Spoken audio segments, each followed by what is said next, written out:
scream echoed through paradise, then silence swallowed it whole. When police found the body, they realized the killer had been hiding in plain sight, wearing a smile. Welcome to True Crime Headquarters, where the stories get darker and the truth cuts deeper. I'm glad you're here. Tonight, we're diving into 4 chilling stories you don't want to miss. If you enjoy these late-night truths, please like, comment, and subscribe. It helps the channel grow and keeps these stories alive. This is the story of the devil who wore a wedding ring. Now, relax, take a deep breath, and let's begin. Don't forget to subscribe if you haven't already. The monster wasn't lurking in shadows or waiting in dark alleys. He was sleeping beside her, whispering promises, building a future painted in lies. Tonight, we're hunting a predator who mastered the most dangerous disguise of all, love. And when the mask finally slipped, it revealed something far more terrifying than anyone could have imagined. Luis Perez Chavez didn't just take a life. He orchestrated an execution so calculated, so cold-blooded, that investigators would spend years untangling the web of deception he'd spun. This is the story of a woman who trusted the wrong man, a marriage that became a death sentence, and a murder that shattered the illusion of safety we cling to when we close our eyes at night. Welcome to the nightmare that was supposed to be happily ever after. Ashley Biggs believed in second chances. She believed in redemption, in the power of love to transform broken things into something beautiful. That belief would cost her everything. When she met Luis Perez Chavez, she saw a man trying to rebuild his life. He spoke softly, listened intently, and painted vivid pictures of the future they could create together. He had a troubled past. He didn't hide that, but he wore his vulnerability like a badge of honor, proof that he was working to become better. Ashley, kind-hearted and optimistic, saw potential where others saw red flags. She saw a diamond in the rough, never realizing she was staring at a wolf in sheep's clothing. Their courtship moved quickly. Luis was attentive, almost obsessively so. He texted constantly, called throughout the day, and seemed incapable of spending time away from her. To Ashley, this felt like devotion.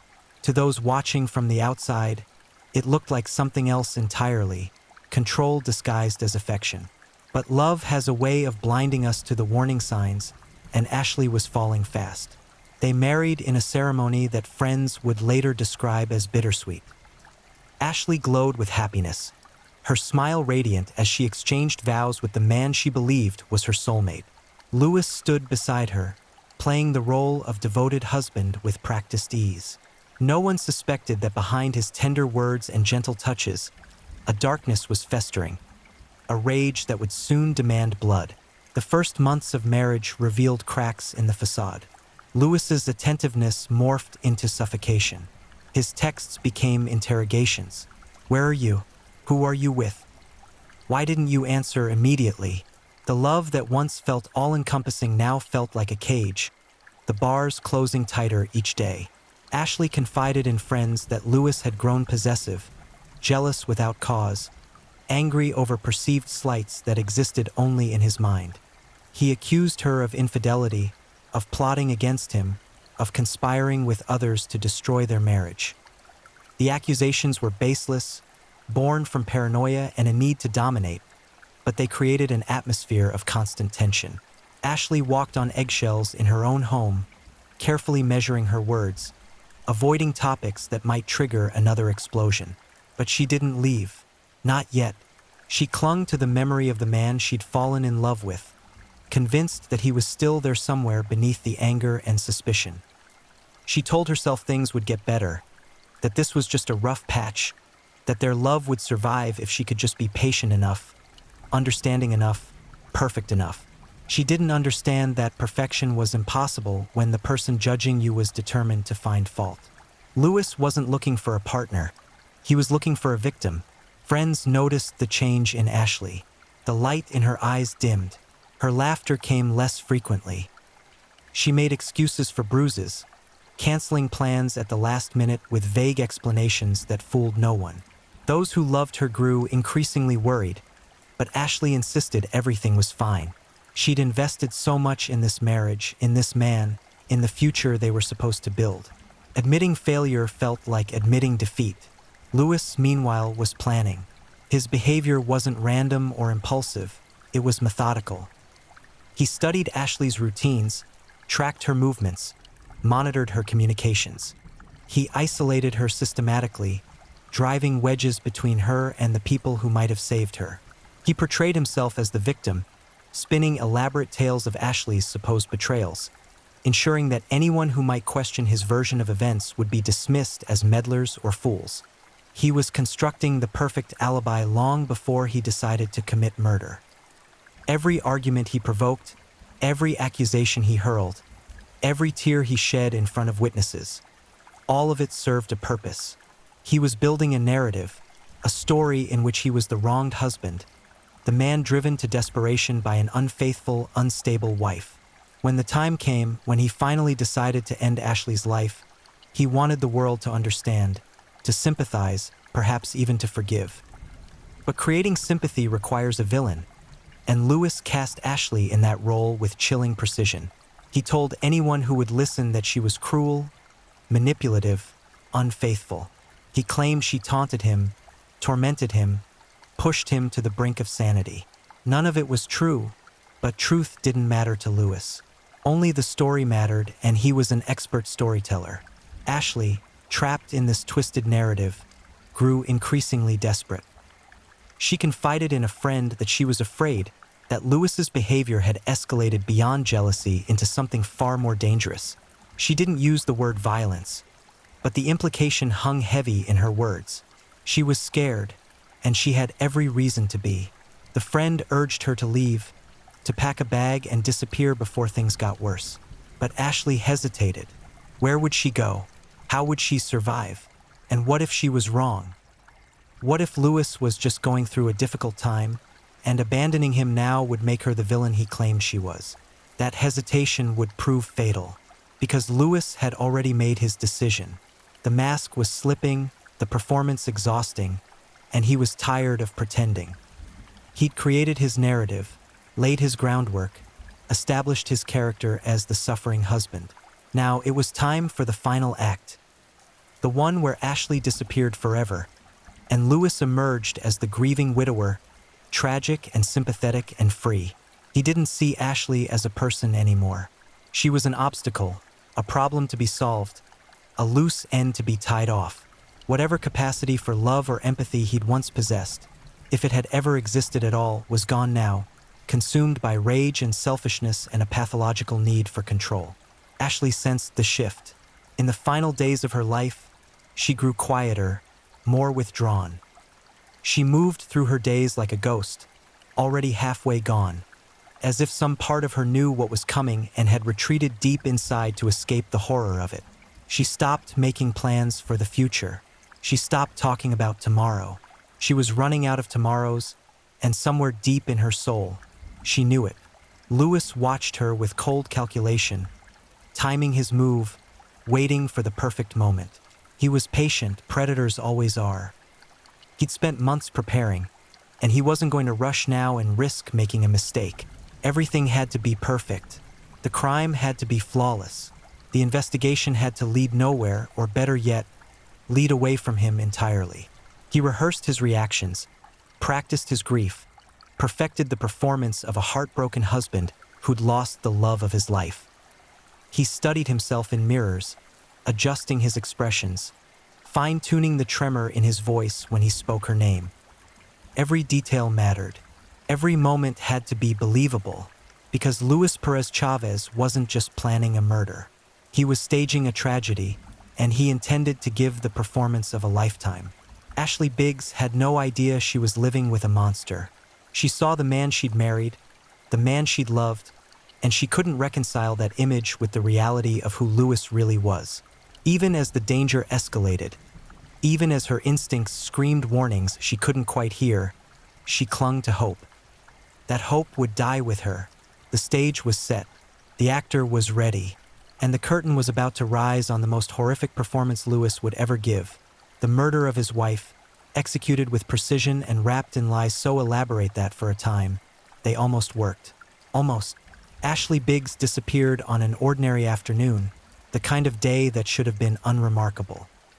The sun hung high and indifferent, birds sang their usual songs, and life continued its predictable rhythm for everyone except Ashley. For her, time was running out. Lewis had chosen his moment carefully. He'd mapped every variable, anticipated every complication, and prepared for every contingency. This wasn't a crime of passion, it was an execution disguised as one. Passion implies spontaneity, emotion, a loss of control. Lewis never lost control. Every action he took that day was deliberate, calculated, coldly rational. He called Ashley's phone repeatedly in the hours after she vanished, leaving voicemails that dripped with false concern. "Baby, where are you? I'm worried. Please call me back." His voice cracked at all the right moments, conveying just the right amount of anxiety without tipping into hysteria. He was performing for an audience he knew would eventually listen. Police, investigators, journalists, anyone who might doubt his innocence. When he finally reported Ashley missing, he played the terrified husband perfectly. He paced, wrung his hands, insisted something terrible must have happened because Ashley would never just disappear without telling him. He provided details about what she'd been wearing, where she might have gone, who she might have been with. Every word was carefully chosen, every gesture rehearsed. The police initially had no reason to suspect him. Statistically, they knew the husband was always a person of interest in cases like this. But Lewis seemed genuinely distraught. He cooperated fully, answered every question, volunteered information before they could ask. He was the model witness, helpful and transparent and appropriately emotional. But good investigators don't trust performances. They watch for inconsistencies, for details that don't align, for stories that sound too polished. And Lewis, despite his careful preparation, wasn't as flawless as he believed. His timeline had gaps, small ones, barely noticeable, but gaps nonetheless. He claimed to have been at work during the crucial hours, but coworkers couldn't confirm seeing him during the entire shift. He said Ashley had left the house around noon, but a neighbor reported hearing raised voices earlier that morning, angry shouting that ended abruptly and was followed by unsettling silence. Lewis explained away the discrepancies with practiced ease. He'd stepped out for lunch, gone for a walk to clear his head. That's why coworkers couldn't account for his whereabouts. The argument, just a minor disagreement, nothing serious, the kind of spat every married couple has. He smiled sadly when he said it, as if mourning the fact that their last interaction had been contentious. The neighbor wasn't convinced. Something about Lewis's demeanor troubled her, an undercurrent of falseness she couldn't quite articulate. When investigators asked if she'd seen Ashley leave the house that day, she hesitated. "I didn't see her," she admitted, "but I heard something, a heavy sound like something being dragged. And then his car started, and he drove away. When he came back hours later, he seemed different, calmer." Investigators filed away her statement, noting the details but not yet ready to build a case around suspicion alone. They needed evidence, physical, concrete, irrefutable. They needed a body. Lewis had anticipated this. He disposed of Ashley's remains with meticulous care, choosing a location remote and unlikely to be discovered. He'd cleaned the crime scene obsessively, scrubbing away blood, wiping down surfaces, eliminating trace evidence. He'd burned Ashley's belongings, scattered her ashes, erased every physical reminder of what he'd done. But he'd made mistakes. Small ones, the kind that often trip up even the most careful killers. He'd purchased cleaning supplies in bulk the day before Ashley disappeared. Bleach, garbage bags, rubber gloves. Receipts don't lie, and investigators collected them methodically, building a timeline that contradicted Lewis's narrative. His internet search history painted an even darker picture. In the weeks before Ashley vanished, Lewis had researched extensively. How to dispose of a body, how to clean a crime scene, how to avoid detection. He'd visited forums where anonymous users shared tips for committing the perfect murder. He'd watched videos, read articles, absorbed information like a student preparing for an exam. And he'd searched for one more thing, the detail that would prove most damning: divorce lawyers. Not for himself, for Ashley. He'd logged into her email, posed as her, and contacted several attorneys about ending their marriage. He'd crafted messages in her voice, complaining about his temper, his jealousy, his controlling behavior. He was building a narrative in which Ashley had been planning to leave, creating a motive for why she might have run away. But the attorneys never heard back from Ashley after those initial contacts. The conversations went nowhere because Ashley never sent them. Lewis had, assuming they'd serve as evidence of her intent to disappear. Instead, they became evidence of his intent to frame her, to construct a false reality that would explain her absence. Investigators unearthed these digital breadcrumbs with growing certainty. The story Lewis had told, of a loving marriage torn apart by Ashley's sudden departure, was crumbling under scrutiny. Every thread they pulled revealed more lies, more manipulation, more evidence of premeditation. But still, they had no body. Without physical remains, building a murder case remained challenging. They could prove Lewis was a liar, could demonstrate his suspicious behavior, could show he'd researched how to commit murder, but they couldn't prove murder had actually occurred. Ashley's family grew frantic. Days turned into weeks, and hope withered like flowers without water. They knew, with the terrible certainty that loved ones always possess, that Ashley was gone. Not missing, not hiding. Dead. And they knew who'd killed her. Lewis maintained his innocence, playing the role of anguished husband even as evidence mounted against him. He gave interviews, appeared on local news, pleaded for Ashley's safe return. He held press conferences where he wept crocodile tears, begging whoever had taken his wife to let her go. It was a masterclass in manipulation, and for some viewers, it worked. Sympathy poured in from strangers who saw a devastated man and couldn't imagine he might be a monster. But investigators saw through the performance. They watched him carefully, noting the moments when his mask slipped, when calculation flickered behind the grief. They observed how he checked his phone constantly during interviews, not for messages from Ashley, but to monitor social media reactions, gauging whether public opinion remained in his favor. They tapped his phone, hoping he'd slip up, say something incriminating to a friend or family member. Lewis was too careful for that, but the surveillance revealed something else. He'd moved on with shocking speed. Within weeks of Ashley's disappearance, he was texting other women, flirting, making plans. He compartmentalized his wife's absence with chilling ease, as if she'd been an inconvenience now resolved rather than a person he'd claimed to love. The break in the case came from an unexpected source. A hiker, wandering trails far from civilization, stumbled across something that didn't belong. A piece of fabric, weathered and partially buried, distinctive in its pattern. It matched the description of what Ashley had been wearing the day she vanished. Investigators descended on the area, searching with meticulous care. What they found confirmed their worst fears and gave Ashley's family the closure they'd been dreading. Remains, scattered and partially decomposed, hidden in a shallow grave beneath a canopy of trees. DNA testing would take time, but the location, the timing, the circumstantial evidence, everything pointed to one terrible conclusion. Ashley Biggs had been murdered, and Luis Perez Chavez had killed her. The discovery shifted the investigation from missing persons to homicide. Authorities obtained warrants, searching Luis's home, vehicles, and digital devices with renewed intensity.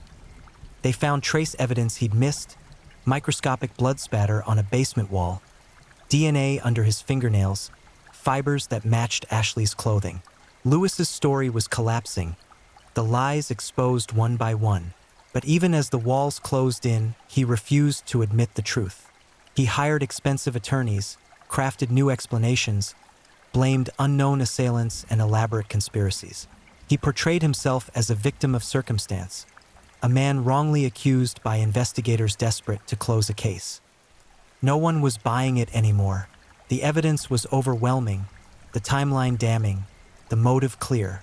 Luis Perez Chavez had murdered his wife in cold blood, hidden her body, and attempted to deceive everyone into believing she'd simply walked away. He'd almost succeeded. Almost. But Ashley Biggs, even in death, would have her justice. The truth always surfaces eventually, like bodies in shallow graves, rising to expose the monsters who think they can hide forever. Luis Perez Chavez sat in the interrogation room with the confidence of a man who believed he'd thought of everything. His posture was relaxed, almost casual, as if this were a minor inconvenience rather than the beginning of his end. He'd rehearsed this scenario in his mind dozens of times, prepared responses to every question he anticipated. He thought he was smarter than the investigators across the table. He was wrong. The lead detective, a veteran with decades of experience reading liars, studied Lewis with the patience of a predator watching wounded prey. She didn't rush. She didn't accuse. She simply talked, gently, conversationally, letting Lewis believe he was in control. This was a tactical decision. Suspects often reveal more when they're comfortable, when they drop their guard and start talking freely. "Tell me about your relationship with Ashley," the detective began, her voice soft and sympathetic. "I understand you two were having some difficulties." Lewis nodded, launching into his prepared narrative. Ashley had become distant, he explained. She'd changed, grown secretive, started spending time away from home without explanation.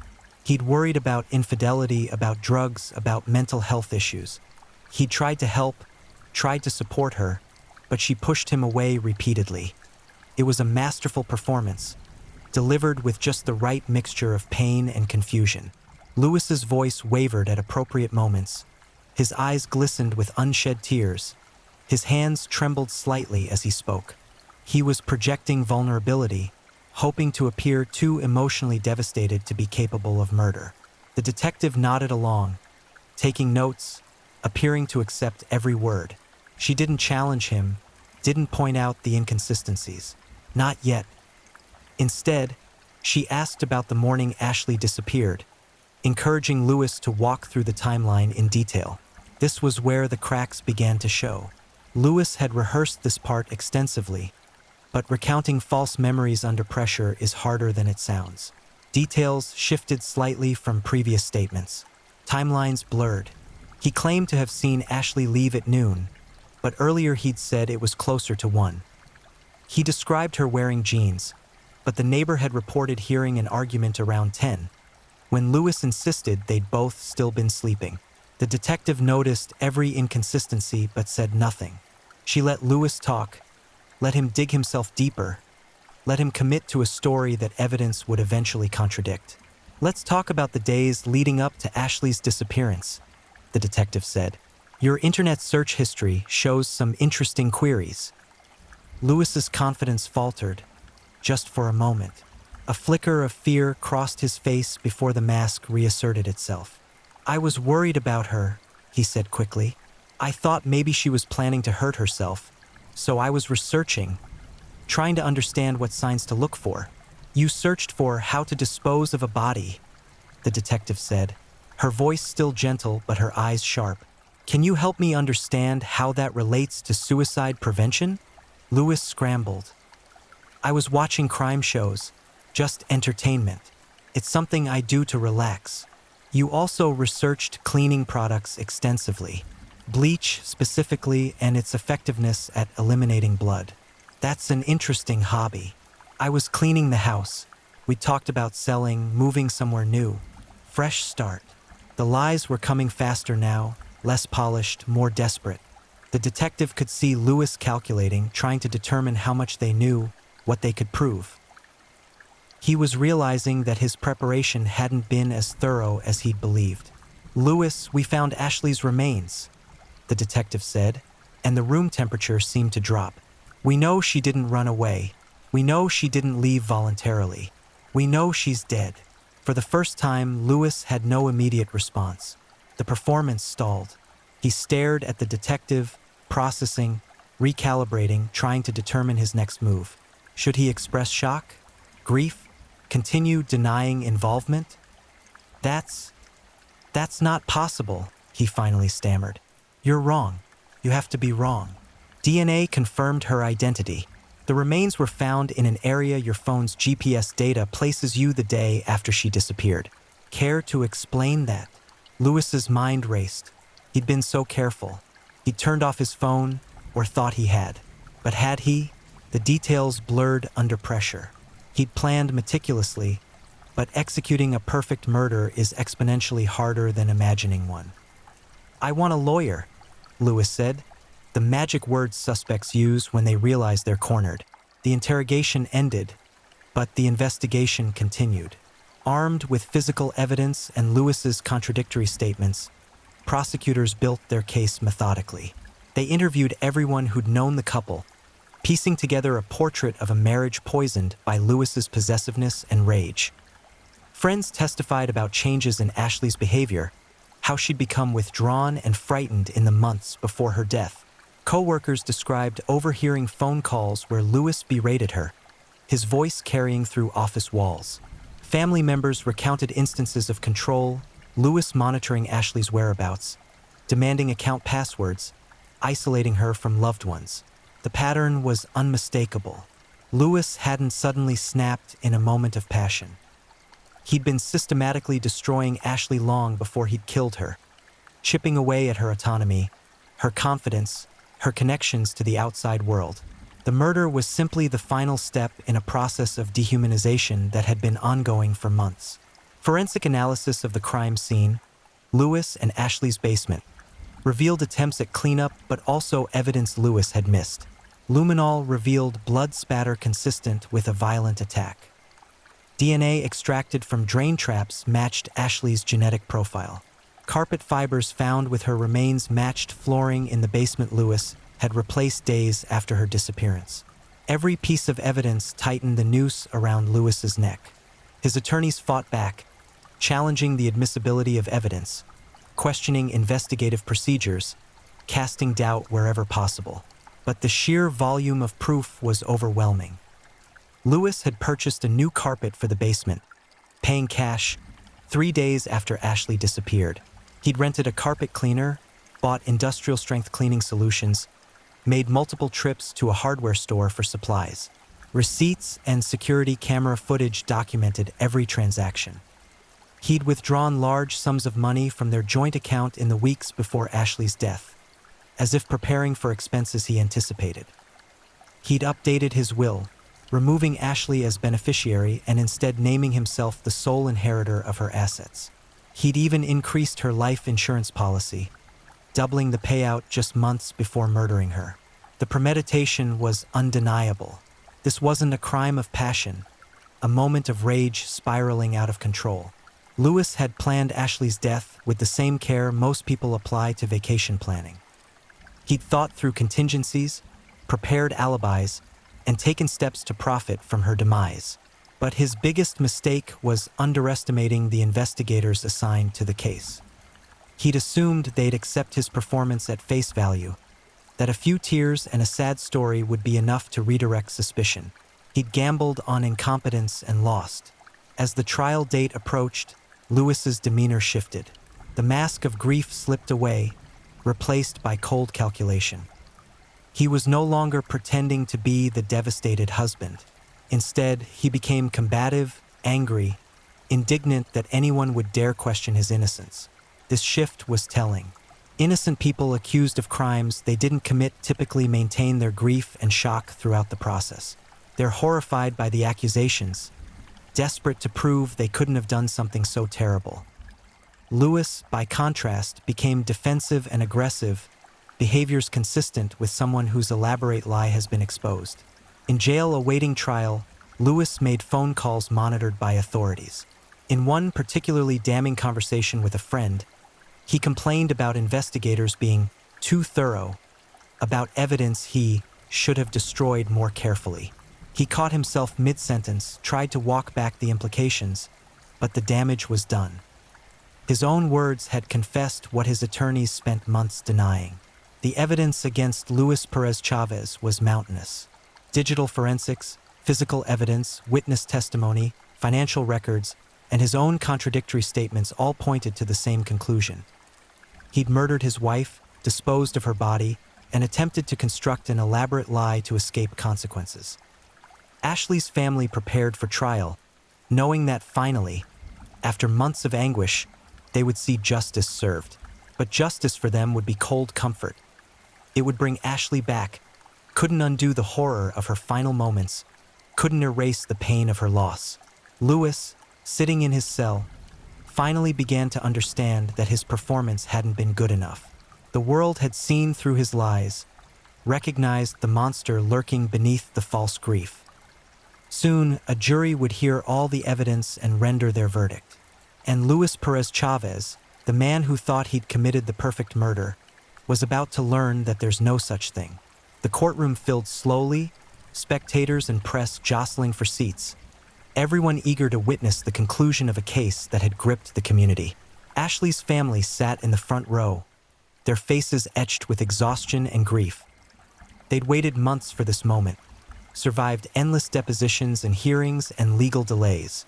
Now, finally, they would hear the evidence presented formally, watch as prosecutors laid out the case against the man who'd stolen Ashley from them. Lewis entered wearing a suit, his appearance carefully curated to project innocence. His attorneys had coached him on courtroom demeanor: sit up straight, make eye contact with jurors, show appropriate emotion but not too much. The performance continued even now, as if he still believed he could charm his way out of consequences. The prosecution's opening statement was devastating. The lead attorney walked the jury through the timeline of Ashley's final days, detailing Lewis's preparations, his research, his suspicious behavior. She displayed evidence meticulously: photos of the crime scene, forensic reports, phone records, financial transactions. Each piece built upon the last, constructing an irrefutable narrative of premeditated murder. Luis Perez Chavez didn't kill his wife in a moment of passion, the prosecutor declared, her voice ringing with certainty. He planned it, he researched it, he executed it, and then he lied about it over and over to police, to Ashley's family, to anyone who would listen. This was cold-blooded murder, calculated and cruel, and the evidence will prove it beyond any reasonable doubt. The defense countered with their own narrative, one focused on reasonable doubt and circumstantial evidence. Lewis's attorney argued that the prosecution's case, while extensive, was built on inference rather than direct proof. Yes, Lewis had searched for disturbing content online, but thousands of people watch crime shows and research morbid topics without committing murder. Yes, he'd purchased cleaning supplies, but people clean their homes regularly. Yes, his timeline had inconsistencies, but memory is fallible under stress. It was a valiant effort, but the foundation was shaky. The defense had to explain away too many coincidences, too many pieces of evidence that aligned perfectly with guilt. They had to convince jurors that every suspicious action, every contradictory statement, every damning fact was simply unfortunate timing or misunderstanding. The prosecution paraded witnesses through the stand, each adding weight to the case. The neighbor who'd heard arguments and heavy dragging sounds testified first, her voice shaking as she described what she'd witnessed. Friends of Ashley spoke about her growing fear in the months before her death, about the controlling behavior Lewis displayed, about the times Ashley had shown up with bruises she couldn't fully explain. A forensic expert detailed the blood evidence found in Lewis's basement, explaining how luminol revealed spatters consistent with blunt force trauma. The patterns told a story. Ashley had been attacked violently, struck multiple times, bleeding profusely as she fell. The expert pointed to diagrams, walking the jury through the science of blood spatter analysis, making the horror of Ashley's final moments tangible and real. Financial records revealed Lewis's motives. He'd been in debt, struggling with bills Ashley didn't know about. He'd taken secret loans, made risky investments that failed, gambled away money they couldn't afford to lose. Ashley's life insurance policy would have cleared his debts entirely, providing financial freedom and an escape from problems he'd created through poor choices. The medical examiner testified about Ashley's remains, describing injuries that told a story of extreme violence. She'd been beaten savagely, struck with such force that bones fractured, skull cracked, brain damaged beyond repair. Death hadn't been instantaneous. She'd suffered, conscious long enough to understand what was happening, to know that the man she'd loved was killing her. This testimony broke Ashley's family. Her mother wept openly. Her father stared at Lewis with hatred so intense it seemed to burn. Lewis looked away, unable to meet their eyes, the first crack in his carefully maintained composure. Lewis's own testimony was his attorney's last gamble. They put him on the stand, hoping his performance would sway jurors who might be wavering. Lewis told his story again, the loving husband, the troubled wife, the terrible misunderstanding. He cried on cue, insisted he'd never hurt Ashley, claimed the evidence had been misinterpreted by investigators determined to pin blame on someone convenient. The prosecution's cross-examination destroyed him. The attorney hammered Lewis with inconsistencies from his previous statements, forcing him to explain why his story kept changing. She confronted him with his internet searches, made him read aloud queries like, "How long does DNA last?" and "disposing body undetected." She asked him to explain the carpet replacement, the cleaning supplies, the GPS data placing him where Ashley's body was found. Lewis had no good answers. He stammered, contradicted himself, grew defensive and angry. The jury watched him unravel, saw the mask slip, glimpsed the rage and calculation lurking beneath his false grief. It was the most damaging testimony of the trial, and it came from the defendant himself. Closing arguments summarized everything. The prosecution wove all the evidence into a coherent narrative of murder, demonstrating how each piece supported their theory. Lewis had killed Ashley to solve his financial problems and escape a marriage he no longer wanted. He'd planned it carefully, executed it brutally, and then lied about it repeatedly. The evidence was overwhelming, the conclusion inescapable. The defense tried to plant seeds of doubt, to remind jurors that suspicion isn't proof, that conviction requires certainty beyond reasonable doubt. But their argument rang hollow against the mountain of evidence. They were asking jurors to believe in an almost impossible series of coincidences and misunderstandings, to ignore the obvious truth staring them in the face. The jury deliberated for 2 days. Ashley's family waited in agony, terrified that somehow, despite everything, Lewis might escape justice. They'd seen guilty people walk free before, watched as legal technicalities or clever attorneys created doubt where none should exist. But this jury was thorough. They reviewed evidence methodically, discussed every aspect of the case, ensured they were united in their conclusion. When they finally returned to the courtroom, their faces gave nothing away. The verdict was read slowly, formally, each count addressed individually.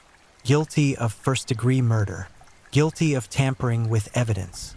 Guilty of making false statements to investigators. On every count, the jury had spoken with one voice. Luis Perez Chavez was guilty.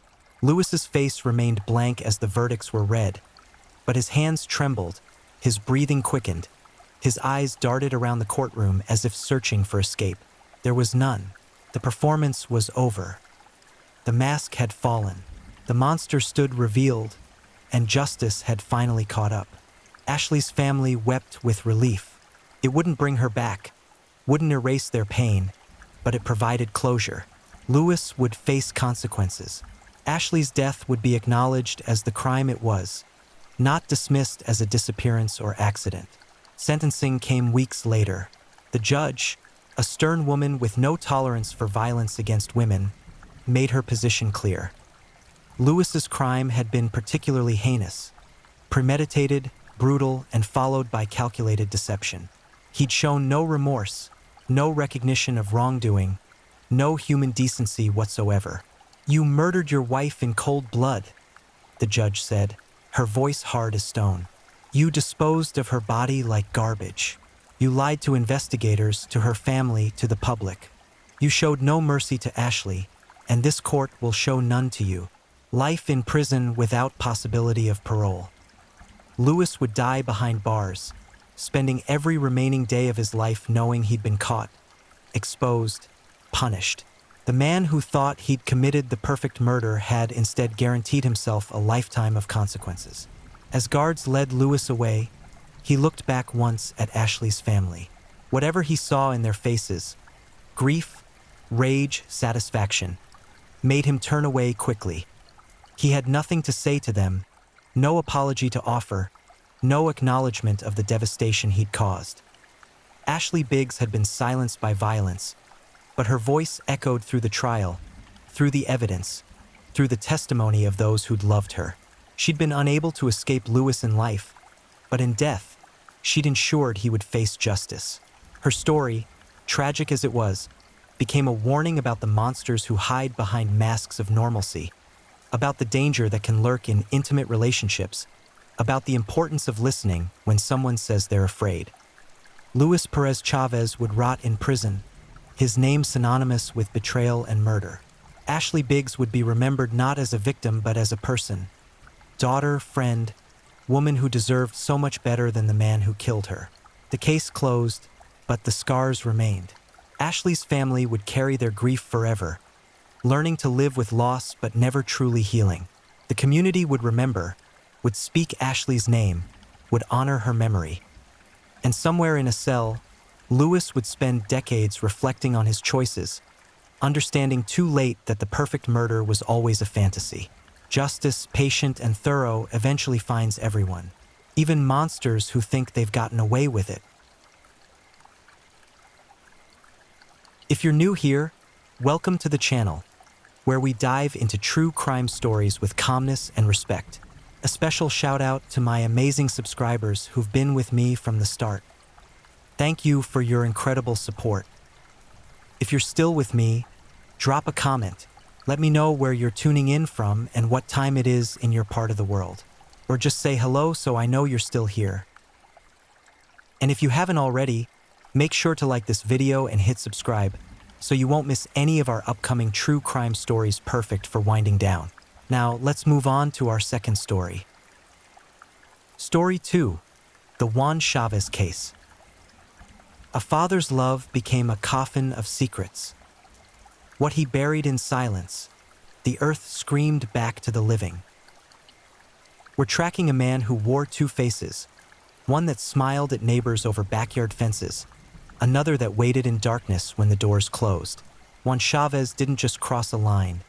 He erased it, turning his own blood into evidence and his home into a graveyard of trust.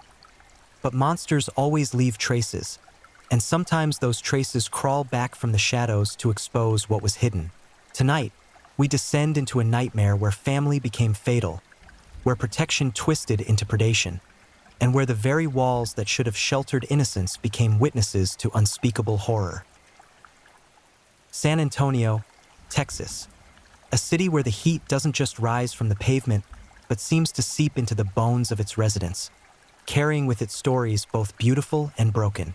In a modest neighborhood where children's laughter typically echoed through narrow streets and the smell of barbecue drifted lazily on weekend afternoons, one house stood indistinguishable from the rest. Beige siding, a chain-link fence, a driveway cracked by time and weather. Nothing about it screamed danger. Nothing about it whispered death. That's the most terrifying part.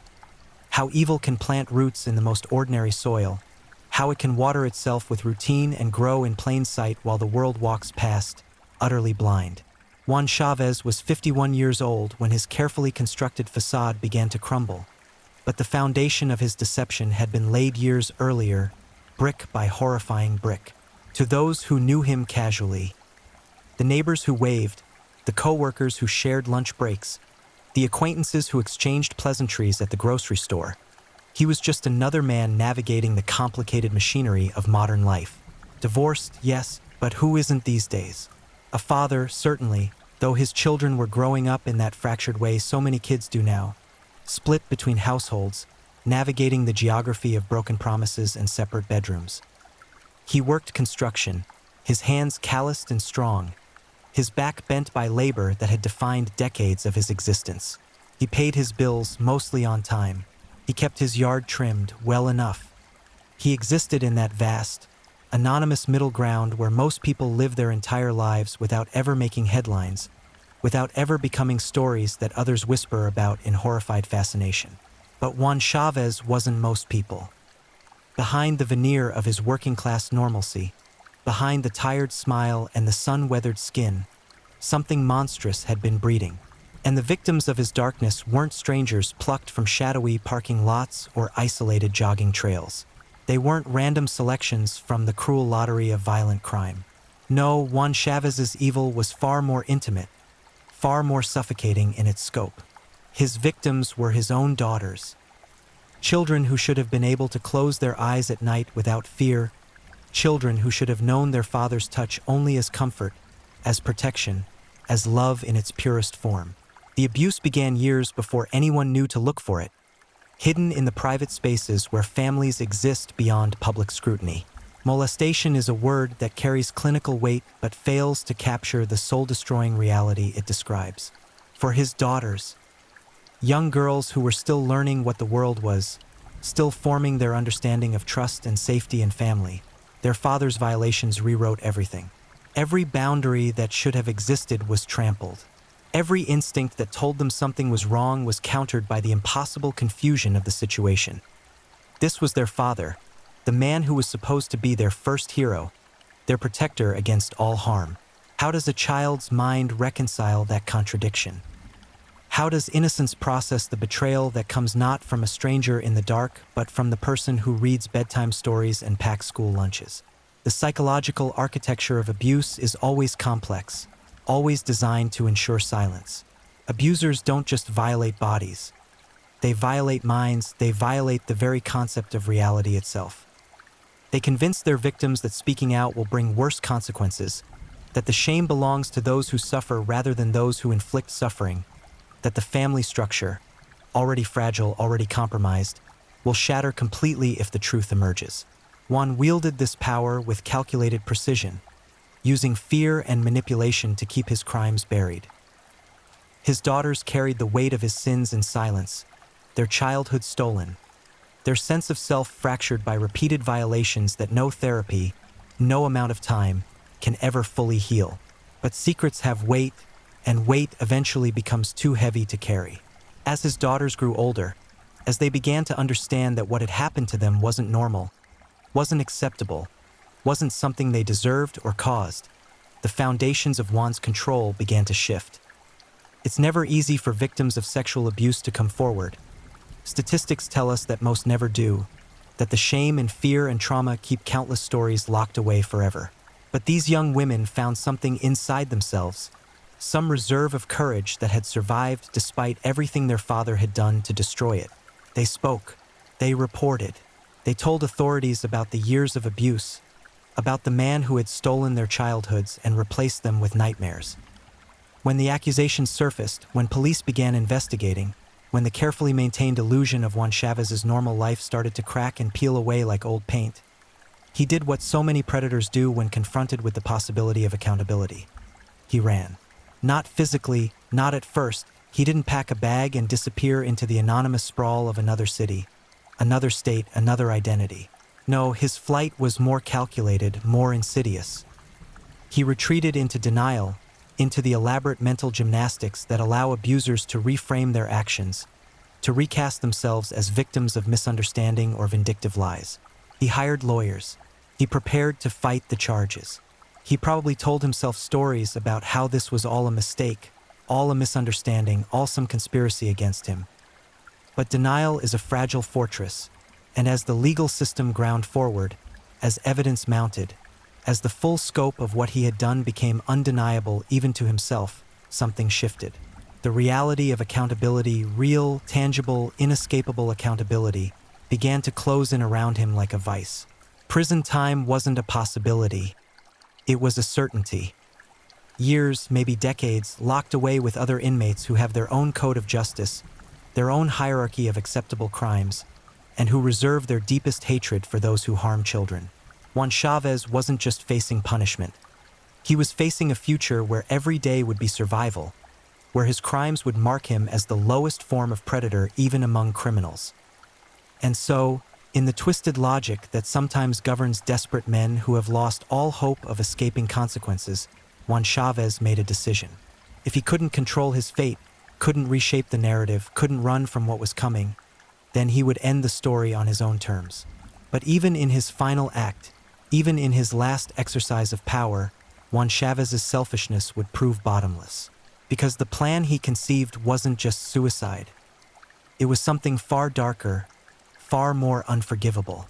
His daughters had survived his abuse, had found the strength to speak, had taken the first difficult steps toward reclaiming their lives and their voices. But Juan Chavez, in his final monstrous calculation, decided that even their survival was too much for him to bear.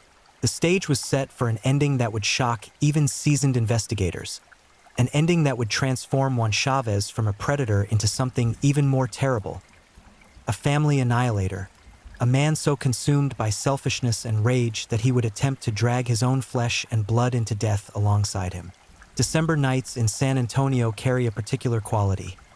Cool but not cold, clear but somehow heavy with anticipation, as if the darkness itself is waiting for something to happen. On this particular night, in the modest house where Juan Chavez lived, the air itself seemed to vibrate with unspoken tension, with the electric charge that precedes violence the way pressure drops before a storm. His daughters were there, two of them, brought together by circumstances that none of them could have predicted when the sun rose that morning. Perhaps they thought there would be a conversation, some final attempt at resolution before the legal machinery ground forward. Perhaps they hoped, despite everything, that some remnant of the father they once believed existed might surface, might offer remorse or understanding or simply acknowledgement of the pain he had caused. They were so tragically, devastatingly wrong. Juan Chavez had spent the day preparing, though his preparations weren't for reconciliation or difficult conversations. They were for murder. Somewhere in the hours before his daughters arrived, somewhere in the private chambers of his diseased mind, he had crossed the final threshold that separates thought from action, fantasy from reality, restraint from absolute horror. He had obtained a firearm, not difficult in Texas, where guns are as common as mosquitoes in summer. He had loaded it. He had made whatever grim calculations murderers make, whatever mental gymnastics allow someone to look at their own children and see acceptable targets rather than human beings who share their DNA, their history, their blood. When the moment came, when whatever trigger existed in Juan's fractured psyche was finally pulled, he didn't hesitate. He didn't engage in some dramatic confrontation, some final speech where he laid out his grievances or attempted to justify the unjustifiable. Predators don't need justification when they've already decided on annihilation. The first shot shattered the evening's quiet, a thunderclap of violence that transformed the ordinary house into a crime scene in the space between one heartbeat and the next. His daughter, a young woman who had already survived so much at her father's hands, who had found the courage to speak truth against power, who deserved nothing but safety and healing, fell. But she didn't die. Not immediately. Not completely. The bullet found flesh and bone, caused catastrophic damage that would require immediate medical intervention, that would leave scars both visible and invisible, but her heart kept beating. Her lungs kept pulling air. Her brain kept firing signals even as trauma and shock flooded her system. She was alive, still alive, and that survival would prove crucial in ways that one couldn't have anticipated in his murderous frenzy. The second daughter faced the gun next. Another shot, another explosion of violence, another young woman's body absorbing the impact of her father's ultimate betrayal. The forensic reality of gunshot wounds is brutal. Tissue tears, bones shatter, blood vessels rupture, organs fail. The movies make it look clean, make it look instant, but the truth is far messier, far more agonizing. Both young women lay wounded, their blood pooling on familiar floors where they had once walked as children, where they had once felt safe, where their father had already stolen so much from them and was now attempting to steal the ultimate thing, their very existence. Juan Chavez, having shot his daughters, having transformed himself from abuser into attempted murderer, faced a choice. He could call for help, could attempt to save the lives he had just tried to end, could experience some last-minute surge of humanity that might mitigate even slightly the monstrousness of his actions. But monsters don't suddenly grow consciences in the aftermath of atrocity. Instead, Juan made the decision he had likely intended from the beginning. He turned the gun on himself. The mechanics of suicide by firearm are grotesque in their efficiency. The barrel against skin, the finger on the trigger, the brief moment when reversal is still possible, And then the point of no return, the explosion, the projectile entering skull, destroying brain tissue, ending consciousness, ceasing all function. Juan Chavez pulled that trigger, and whatever thoughts filled his final seconds, regret, rage, relief, or simple blank nothingness, died with him. His body collapsed, lifeless, his blood mingling with his daughter's on the floor, his final act of control executed, his escape from accountability complete. But the story didn't end there, couldn't end there, because his daughters were still breathing. One of them, wounded, traumatized, in shock, but conscious enough to understand that survival required action, managed to reach a phone. Her fingers, slick with blood, somehow manipulated the device. Her voice, weak and thready and carrying the weight of fresh trauma layered atop old trauma, somehow formed words. 911, the universal call for help, the modern signal flare sent up in desperate situations across America every single day. She spoke those crucial words. "We've been shot. My father shot us. We need help. Please, please help us." The emergency response system activated with the mechanical efficiency it's designed to possess. Dispatchers relayed information. Patrol units altered course, sirens wailing into the night. Ambulances were vectored toward the address, paramedics running through mental checklists of trauma protocols. Within minutes that must have felt like hours to the wounded young women lying in their own blood, first responders arrived at the scene. What they found defied easy categorization. This wasn't a home invasion gone wrong, wasn't gang violence, wasn't a drug deal that spiraled into gunfire. This was a father who had tried to murder his own daughters after years of abusing them, who had then killed himself rather than face the consequences of his actions.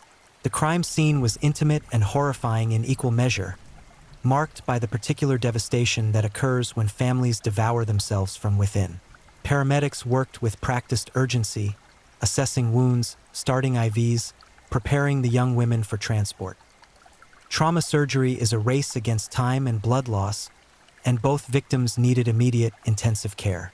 They were loaded into ambulances, sirens screaming back into the night, lights painting the neighborhood in alternating shades of red and blue, announcing to everyone within sight that something terrible had happened here, that the ordinary facade of this ordinary house had concealed something monstrous. At the hospital, surgical teams waited, their trauma bays already prepared based on information radioed ahead. The young women were rushed into operating rooms where doctors worked to repair damage that never should have been inflicted, where nurses monitored vital signs that represented the thin line between survival and death. Hours passed under harsh surgical lights, scalpels cutting, sutures closing, blood being replaced, bodies being coaxed back toward stability. And miraculously, impossibly, despite their father's best efforts to end their lives along with his own, both daughters survived. Battered, wounded, forever marked by this final violation, but alive, breathing, their hearts still beating, their stories not yet finished. Survival is not the same as victory, and for Juan Chavez's daughters, waking up in hospital beds meant confronting a reality that was somehow both better and worse than death. They had lived through their father's ultimate betrayal, had escaped the grave he tried to dig for all of them, but they were left to navigate a landscape of trauma so vast and complex that mapping it would require years, perhaps lifetimes. Their bodies bore fresh wounds atop the invisible scars of childhood abuse. Their psyches had been fractured yet again by a man who had spent their entire lives teaching them that family meant pain, that love was indistinguishable from violation, that survival required constant vigilance because the person who should protect them was actually their greatest threat. The criminal investigation that followed the shooting was both straightforward and desperately sad. There was no mystery about what had happened, no complicated forensic puzzle to solve. Juan Chavez had shot his daughters and then killed himself, and the evidence, ballistics, blood spatter, witness statements, the daughters' own accounts, all pointed to the same ugly conclusion. But the investigation necessarily expanded beyond the shooting itself, reaching back into the history of abuse that had precipitated this final act of violence. Detectives interviewed family members, reviewed medical records, built a comprehensive picture of a man who had been harming his children for years before attempting to silence them permanently. What emerged from those investigations was a portrait of systematic abuse, of a father who had wielded power over vulnerable children with predatory calculation. The molestation hadn't been isolated incidents or momentary lapses of judgment. It had been sustained, repeated, a fundamental corruption of the parent-child relationship that had robbed his daughters of their innocence and their sense of safety. And when those daughters had finally found the courage to speak, when they had initiated the legal process that might have brought some measure of justice and accountability, Juan Chavez had responded not with remorse but with murder. The legal system struggled to find adequate categories for what had occurred. Juan Chavez was dead, which meant traditional criminal prosecution was impossible. You can't put a corpse on trial, can't sentence a dead man to prison, can't extract any conventional form of justice from someone who has removed himself from the reach of earthly consequences. But the documentation was crucial nonetheless, both for the historical record and for his daughter's healing process. Official acknowledgement matters. Having authorities say clearly and publicly that yes, this happened, yes, it was wrong, yes, the perpetrator was Juan Chavez and the victims were innocent, that acknowledgement can be a foundation for recovery, even if traditional justice remains forever out of reach. The media coverage of the case was extensive but often superficial, as media coverage tends to be. Headlines screamed about the shooting, about the father who tried to kill his daughters before turning the gun on himself, but the deeper context, the years of sexual abuse that preceded the violence, the systemic failures that might have prevented this tragedy if intervention had come sooner, received less attention. This is the pattern with such cases. The spectacular violence captures public attention, but the grinding daily horror that precedes it, the slow-motion catastrophe of chronic abuse, tends to fade into background noise.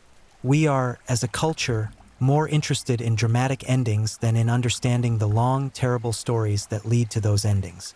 For the daughters themselves, media attention was just another burden to carry atop all the others. Suddenly their trauma was public property, discussed by strangers, analyzed by pundits, reduced to content for social media posts and true crime enthusiasts. Privacy, already violated so completely by their father, was violated again by a public hungry for details, for the voyeuristic thrill of other people's suffering. They couldn't grieve privately, couldn't heal in isolation, couldn't control the narrative of their own lives. Their father had stolen their childhoods, had tried to steal their lives, and now the aftermath was stealing their anonymity. But amid all the darkness, all the layers of tragedy and trauma, something remarkable was happening. They were healing. Not quickly, not easily, not in any straight line or simple progression, but healing nonetheless. They had survived abuse. They had survived attempted murder. They had survived their father's final, desperate attempt to erase them from existence. And now, in hospital rooms and therapy offices and support groups, they were beginning the long, difficult work of reconstructing lives that had been demolished brick by brick since childhood. Trauma therapy for survivors of chronic childhood sexual abuse is complex, requiring specialized approaches that address not just the events themselves but the foundational damage they cause. When abuse begins in childhood, when it's perpetrated by a parent, it doesn't just create discrete memories of harm, it distorts the development of identity itself, corrupts the formation of attachment styles, interferes with the ability to trust and form healthy relationships. Healing from that kind of damage isn't about forgetting or moving on or putting it behind you. It's about learning to carry the scars without letting them define your entire existence, about reclaiming agency over your own narrative, about building a sense of self that isn't entirely constructed around the harm that was done to you. The daughters worked with therapists who specialized in trauma, who understood the particular dynamics of incest and family violence, who could help them process not just the shooting but everything that led up to it. They learned coping mechanisms for managing flashbacks and triggers. They explored the complicated emotional terrain of grieving for a father who was also their abuser, who they might have loved despite everything, whose death brought both relief and loss in confusing combination. They connected with other survivors, finding community among people who understood without explanation the particular hell of being violated by someone who was supposed to protect you. Physical recovery followed its own timeline, separate from but intertwined with psychological healing. Gunshot wounds require extensive medical intervention. Surgeries, physical therapy, management of chronic pain, treatment of infections, dealing with lasting disabilities or limitations that resulted from bullet damage. Every medical appointment, Every physical therapy session, every reminder of limited mobility or persistent pain was another way their father's violence continued to impact their lives even after his death. But they persisted, showing up for their own recovery day after day, choosing life even when death had been thrust upon them. The question that haunted many who learned about the case was simple and impossible. Could this have been prevented? If the earlier abuse allegations had been handled differently, if intervention had come sooner, if support systems had been stronger, if red flags had been recognized and acted upon, could one Chavez's daughters have been spared this final horror? The answer, like most answers in cases of family violence, is both yes and no. Systems failed, certainly. Warning signs were missed, undoubtedly. But individual choices also mattered, and Juan Chavez made choice after choice after choice that led inevitably toward violence. He chose to abuse his daughters. He chose to continue that abuse. He chose, when confronted with accountability, to attempt murder rather than accept responsibility. Those choices were his alone, and while better systems might have limited his opportunity or intervened earlier, the fundamental moral culpability rested with the man who pulled the trigger. What remained in the aftermath was a family shattered beyond repair, two young women learning to build lives from fragments, a community grappling with the reality that monsters don't always look monstrous, and a legal system documenting yet another case where the supposed protector became the predator, where home became hell, where family became fatal. The Juan Chavez case is not unique, and that fact might be the most horrifying aspect of this entire story. Every day across America, across the world, children are being abused by people who are supposed to love them, supposed to protect them, supposed to be their safe harbor in a dangerous world. Every day, families are incubating violence behind closed doors, violence that remains invisible until it explodes into public view through tragedy. Every day, victims are making impossible calculations about whether to speak, whether to report, whether to risk destroying family structures that are already compromised in exchange for the slim possibility of justice and healing. The statistics on childhood sexual abuse are staggering and probably underestimate the true scope of the problem, since most cases are never reported, never documented, never become anything more than private suffering carried in silence. Research suggests that 1 in 4 girls and 1 in 13 boys will experience sexual abuse before age 18, and in the vast majority of those cases, the abuser is someone the child knows and trusts, a family member, a family friend, a figure of authority in their lives. Strangers lurking in shadows make for compelling horror stories, but the real predators are usually sitting at the dinner table, coaching little league, reading bedtime stories, occupying positions of trust and intimacy that make their crimes both possible and incredibly difficult to detect or prevent. Juan Chavez exploited all of these dynamics. He used his position as father to gain access to victims. He used family loyalty and the natural desire children have to protect their parents to ensure silence. He used the threat of family destruction, divorce, separation, financial hardship, all the consequences that might follow revelation, to maintain control. This is the standard playbook of incestuous abuse, refined over generations, passed down not through instruction, but through the dark creativity that predators seem to possess when seeking to satisfy their desires while avoiding consequences.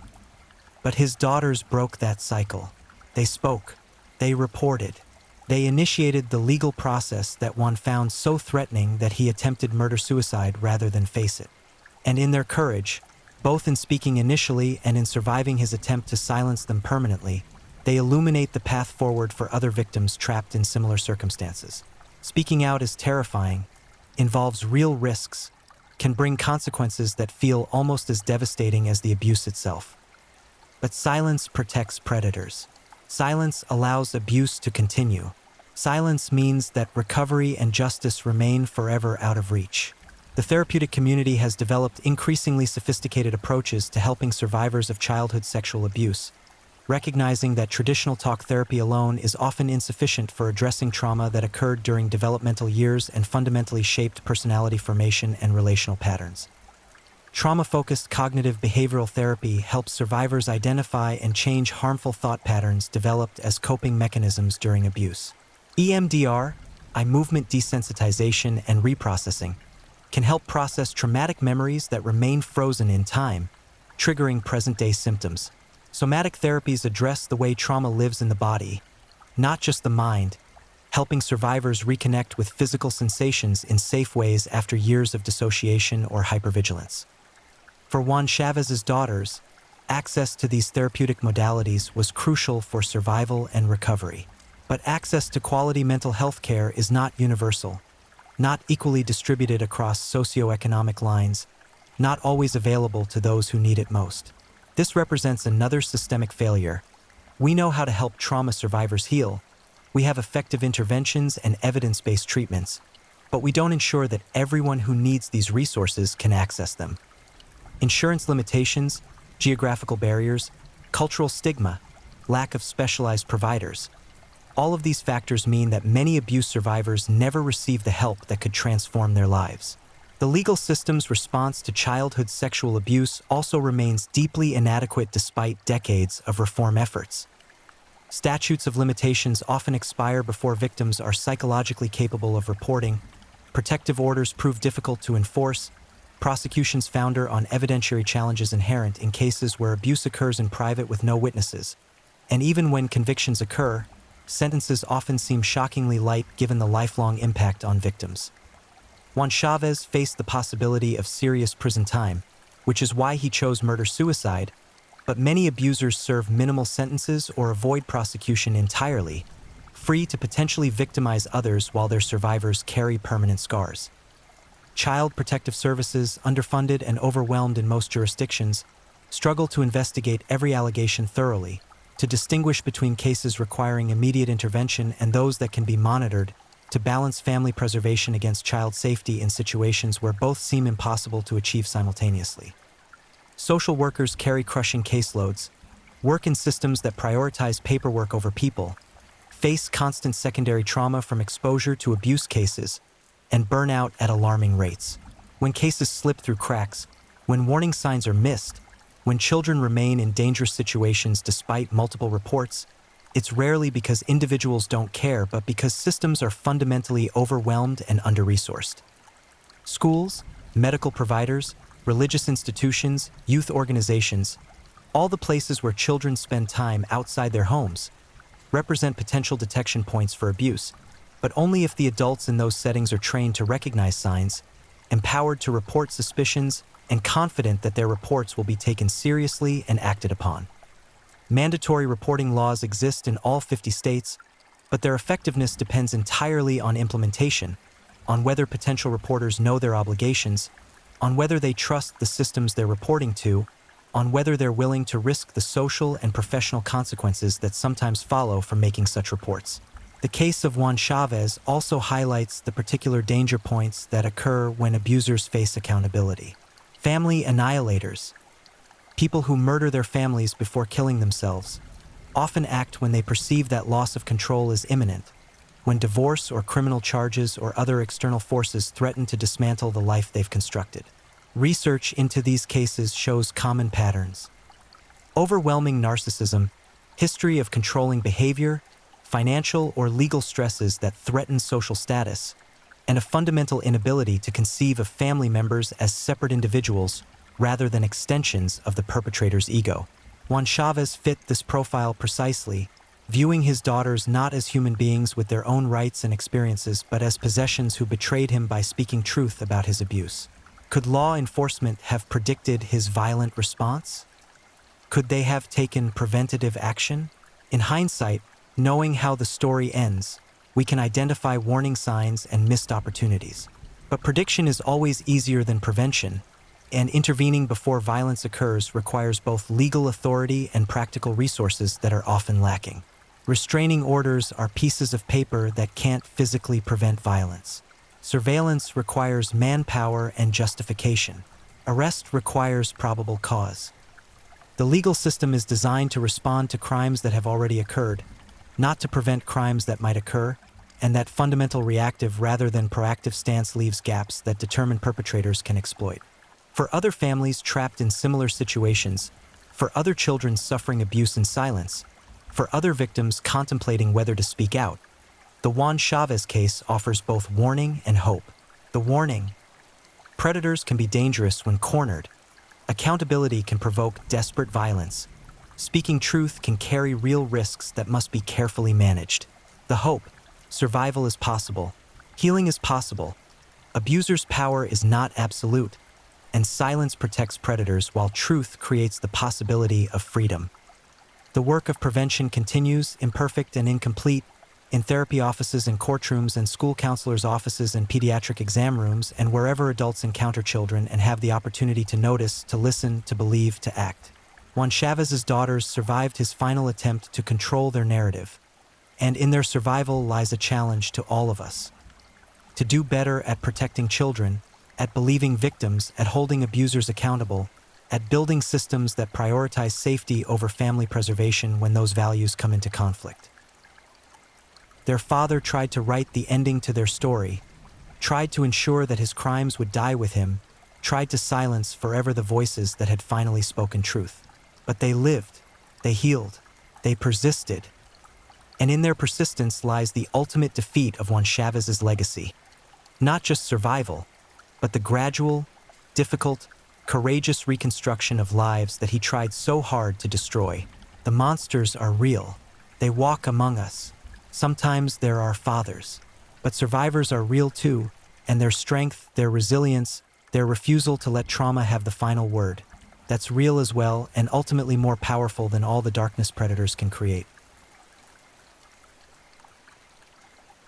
If you're enjoying these stories, don't forget to leave a comment.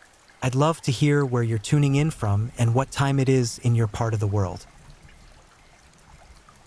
And if you haven't already, be sure to like this video and subscribe so you don't miss the next true crime story to help you drift off to sleep. Now, let's move on to our third story. Story 3: The Executioner's Last Whisper. Blood doesn't always tell the truth, but silence screams louder than any confession. When a man dies twice, once in the chamber and once in history, which death matters more?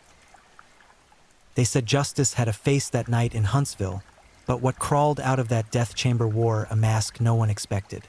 February 11th, 1998. The state of Texas prepared to execute a man whose story would crack open questions that still bleed into our present day. Elroy Chester wasn't just another name on death row. He was a puzzle made of contradictions, a case wrapped in forensic shadows, and a man who went to his death swearing an innocence that science would later struggle to ignore. Tonight, we're not just examining an execution. We're descending into a labyrinth where DNA whispers secrets the courtroom never heard, where a young woman's brutal murder became the battlefield for a war between certainty and doubt, and where the machinery of justice moved forward even as its foundations began to crack beneath the weight of unanswered questions. Port Arthur, Texas, a refinery town where the air tastes like oil and salt, where working people lock their doors but never really expect evil to come knocking. February 1998 felt like any other winter in southeast Texas. Humid, restless, the kind of weather that sits on your chest while you sleep. But in the early hours of one particular morning, something monstrous slithered through the darkness of Cherry Street, and what it left behind would haunt this community for decades. Yvonne Matheson was 38 years old, a firecracker of a woman with auburn hair and a laugh that could fill a room. She worked at the Port Neches post office, always had a kind word for strangers, always remembered your name. Her daughter Ashley, just 15, was her whole world, a bright-eyed teenager with her mother's smile and her own dreams stretching out before her like an open highway. They lived in a modest home on Cherry Street, the kind of place where neighbors waved from porches and everyone knew everyone else's business. It was supposed to be safe. It was supposed to be home. The attack came like a thunderbolt from hell itself.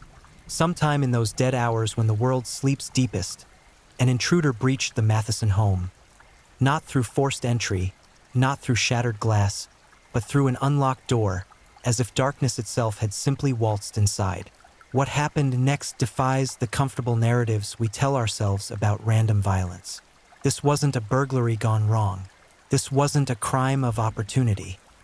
This was calculated savagery, intimate brutality that spoke of rage so pure it seemed to burn through the walls themselves. Yvonne fought. God, how she fought. The medical examiner would later catalog the defensive wounds on her hands and arms. Evidence of a woman who refused to surrender, who battled for every breath even as her attacker drove a knife into her flesh again and again. The weapon was a kitchen knife from her own home, turned against her in her own sanctuary. She was stabbed multiple times, each wound a punctuation mark in a sentence of unspeakable cruelty. But the killer didn't stop there. After the stabbing, after Yvonne's blood had painted the walls and soaked into the carpet, the attacker sexually assaulted her dying body. Then came the fire. The blaze was set deliberately, methodically, as if the killer believed flames could erase sin, could consume evidence along with flesh. But fire is a fickle accomplice. When the Port Arthur Fire Department arrived and battled back the inferno, they found Yvonne's body in the wreckage, charred, broken, but still holding secrets the killer thought would burn to ash. And they found something else. Ashley, the 15-year-old daughter, traumatized beyond measure but alive, a witness to fragments of horror her young mind would spend years trying to process. The investigation exploded into motion like a kicked hornet's nest. Port Arthur Police Department, Texas Rangers, forensic teams, everyone descended on Cherry Street with the kind of fury reserved for cases that cut too close to home. Detectives interviewed neighbors, canvassed the area, collected every scrap of physical evidence from the charred crime scene. What they found painted a picture of methodical violence. The knife, blood spatter patterns that told a story of struggle and pursuit, biological evidence that suggested sexual assault, and traces of accelerant used to start the fire. Then came the witness testimony that would change everything. Ashley Matheson, traumatized and grief-shattered, spoke to investigators about that night. Her memories were fragmented, kaleidoscopic pieces of the worst moment of her life. But she remembered a man.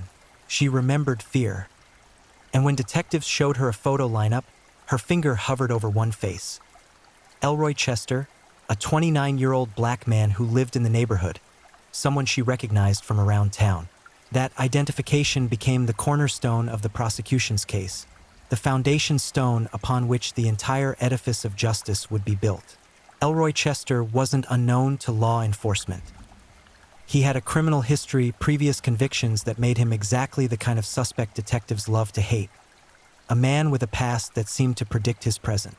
When they brought him in for questioning, Chester denied everything with a vehemence that struck investigators as either profound innocence or practiced deception. He hadn't been at the Matheson house. He hadn't hurt anyone. He knew nothing about the fire, the murder, the horror on Cherry Street. But denials don't trump evidence, and the evidence was mounting. Forensic teams processed biological material recovered from the crime scene, semen collected during the sexual assault kit performed on Yvonne's body. In 1998, DNA testing existed but was far more primitive than what we have today. The testing performed at the time couldn't definitively include or exclude Chester, falling into that murky gray zone where science meets speculation. But there was something else. Eyewitness identification, the gold standard of criminal prosecution since the dawn of justice systems. Ashley had identified him. She had looked at his photograph and said, "That's him."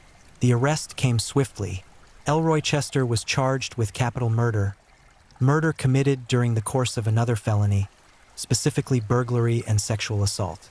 In Texas, capital murder carries only two possible sentences: life in prison or death by lethal injection. The Jefferson County District Attorney's Office made their intention clear from the start. They would seek the ultimate punishment. They believed they had their monster. They believed justice would be served with a needle and a gurney. But as Chester sat in his jail cell awaiting trial, something gnawed at the edges of this seemingly solid case.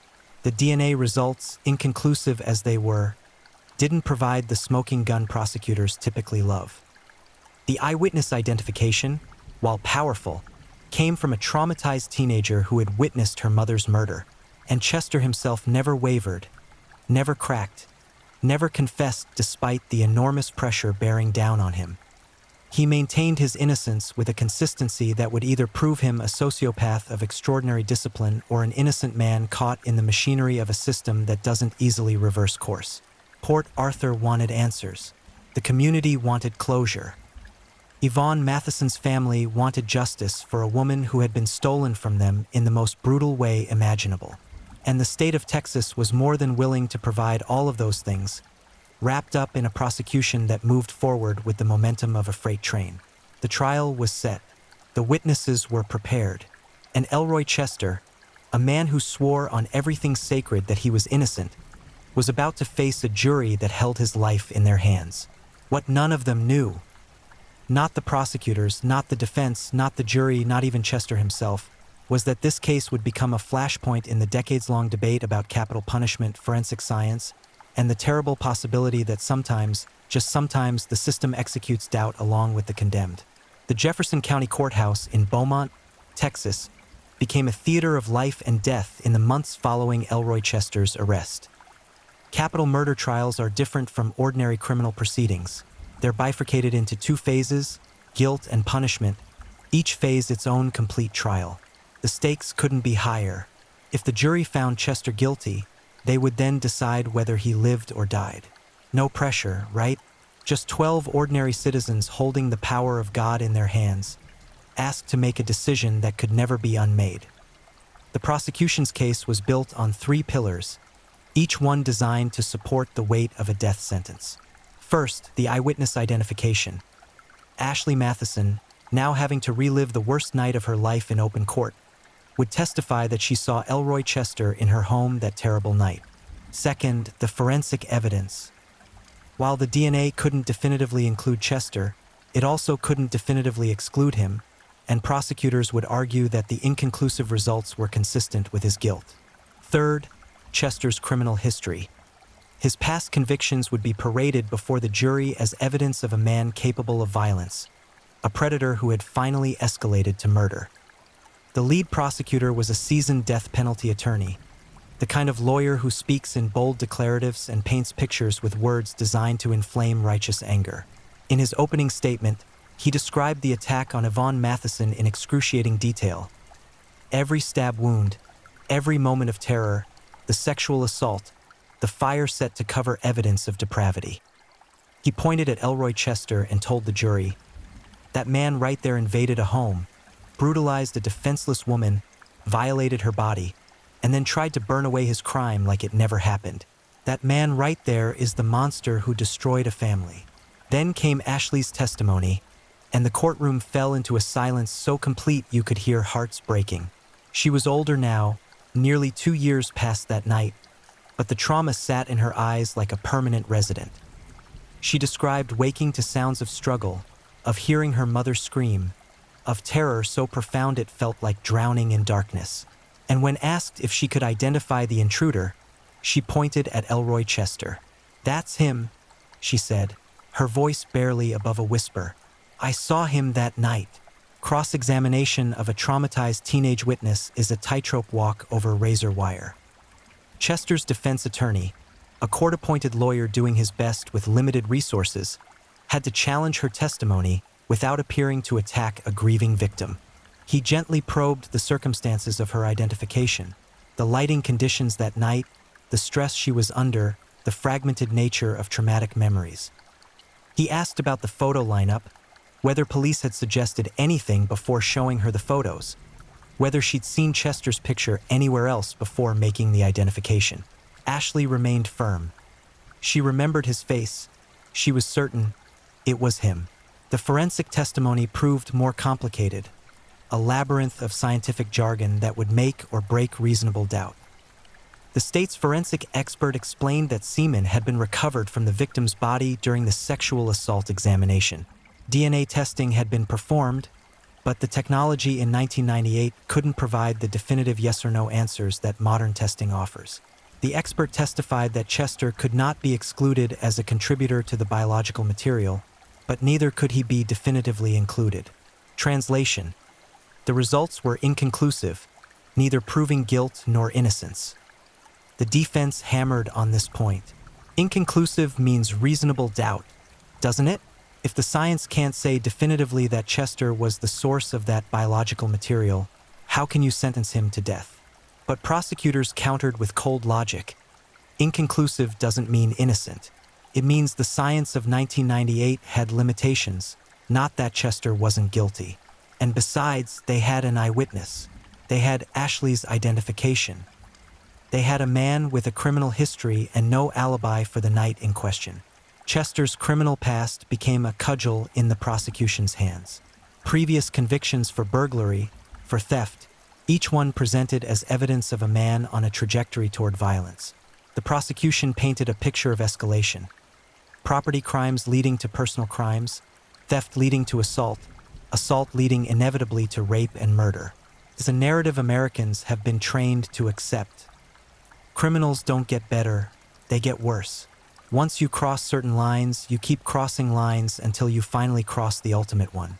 The defense presented an alternative theory, but it struggled to gain traction against the weight of Ashley's testimony. Maybe the killer was someone else entirely. Maybe Ashley, traumatized and terrified, had misidentified Chester in a photo lineup. Something research has shown happens with disturbing frequency, especially under conditions of extreme stress. Maybe the inconclusive DNA results were inconclusive because Chester wasn't actually the source. Maybe this was all a tragic case of mistaken identity, propelled forward by a system desperate for closure and a community demanding justice. Elroy Chester himself took the stand, an incredibly risky move in any capital murder trial. He looked the jury in the eyes and swore he was innocent. He hadn't been at the Matheson house that night. He hadn't killed anyone. He hadn't raped anyone. He didn't know why Ashley had identified him, but she was wrong, traumatized and wrong. His voice carried a desperation that read either as the authentic pleading of an innocent man or the calculated performance of a guilty one, depending on what you wanted to believe. The prosecution tore into him during cross-examination. Where were you that night? Who can verify your whereabouts? Why should we believe you over a teenage girl who watched her mother die? Chester's answers were vague, unverifiable. He'd been home alone, no witnesses, no alibi that could withstand scrutiny. In the algebra of reasonable doubt, no alibi plus eyewitness identification plus inconclusive but not exculpatory DNA equals guilt in the minds of most jurors. The jury deliberated for less than a day before returning a verdict: guilty of capital murder. The courtroom erupted in muted sobs from Yvonne's family, in relief and righteous satisfaction. Justice, they felt, had been served, but the trial wasn't over. Now came the punishment phase, where the same jury would decide whether Elroy Chester lived or died. Texas law requires juries in capital cases to answer specific questions. Is there a probability that the defendant would commit criminal acts of violence constituting a continuing threat to society? Are there mitigating circumstances sufficient to warrant a sentence of life imprisonment rather than death? The prosecution argued that Chester was exactly the kind of predator who would kill again if given the chance. The defense begged for mercy, presenting evidence of a difficult childhood, of circumstances that had shaped Chester's life, of the possibility of redemption even for the guilty. The jury answered, death. Elroy Chester would be executed by lethal injection, his life forfeit for the brutal murder of Yvonne Matheson.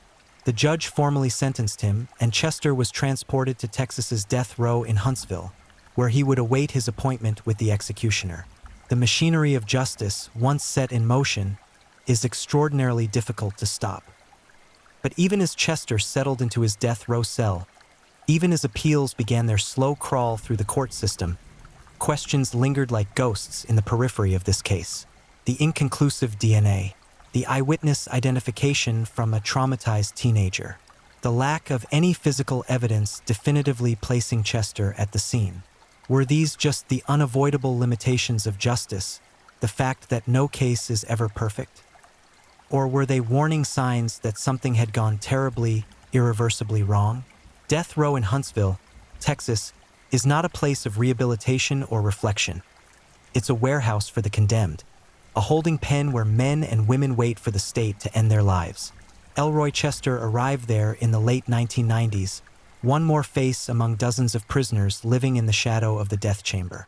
His cell was 6 feet by 9 feet, a concrete box with a steel bunk, a toilet, and a sink. Visitation was limited. Physical contact with the outside world was nearly non-existent. And every day, Chester maintained his innocence to anyone who would listen. The appeals process in death penalty cases is exhaustive by design, a multi-layered system meant to catch errors before an irreversible punishment is carried out. Chester's attorneys filed appeal after appeal, challenging everything from the admission of evidence to the effectiveness of his trial counsel. They argued that the eyewitness identification was unreliable, that the DNA evidence was insufficient to support a conviction, that Chester had received ineffective assistance of counsel at trial. Each appeal climbed through the state court system, each one met with denials and affirmations of the original verdict. But while Chester's legal team fought through the courts, something revolutionary was happening in forensic science. DNA testing technology was advancing at a breakneck pace, evolving from the crude methods of the late 1990s into increasingly sophisticated techniques capable of extracting information from degraded, contaminated, or minimal biological samples. What had been inconclusive in 1998 might now yield definitive answers. And that possibility opened a door Chester's attorneys were desperate to walk through. Post-conviction DNA testing had become a lifeline for inmates claiming innocence. Organizations like the Innocence Project were using advanced DNA analysis to overturn wrongful convictions at an alarming rate, demonstrating that eyewitness testimony, long considered the gold standard of evidence, was actually frighteningly unreliable. Studies showed that misidentification was the leading cause of wrongful convictions, present in more than 70% of cases later overturned by DNA evidence. The science was clear. Human memory is malleable, suggestible, and particularly unreliable under conditions of extreme stress. Chester's attorneys filed motions for post-conviction DNA testing, arguing that new techniques could definitively determine whether he was the source of the biological material recovered from Yvonne Matheson's body. If the DNA excluded him, it would be powerful evidence of innocence, perhaps even enough to overturn his conviction and death sentence. But here they ran into a wall. Texas law at the time placed significant restrictions on post-conviction DNA testing, and prosecutors fought tooth and nail against reopening the forensic evidence. The legal battle over DNA testing became its own saga, a procedural labyrinth that consumed years while Chester remained on death row. Prosecutors argued that the original testing had been sufficient, that Chester had been convicted on more than just DNA evidence, and that allowing endless rounds of testing would undermine the finality of verdicts. The defense countered that justice should welcome truth, that if new science could definitively answer questions left unresolved at trial, the state should embrace that opportunity rather than fear it. Eventually, after years of litigation, a court ordered new DNA testing on the biological evidence from the crime scene. The samples were sent to a cutting-edge forensic laboratory capable of performing analyses that would have seemed like science fiction in 1998. Chester's attorneys waited with a mixture of hope and dread. If the results excluded Chester, it could save his life. If they included him, his last avenue of appeal would evaporate. The results came back and they were complicated. The new testing still couldn't definitively include or exclude Chester as the source of the biological material. The samples had degraded over time, had been contaminated during the fire, had been compromised by the limitations of 1998 evidence collection techniques. The advanced DNA testing could provide more information than the original analysis, but it still fell short of the definitive yes or no answer everyone sought. For Chester's supporters, this was devastating.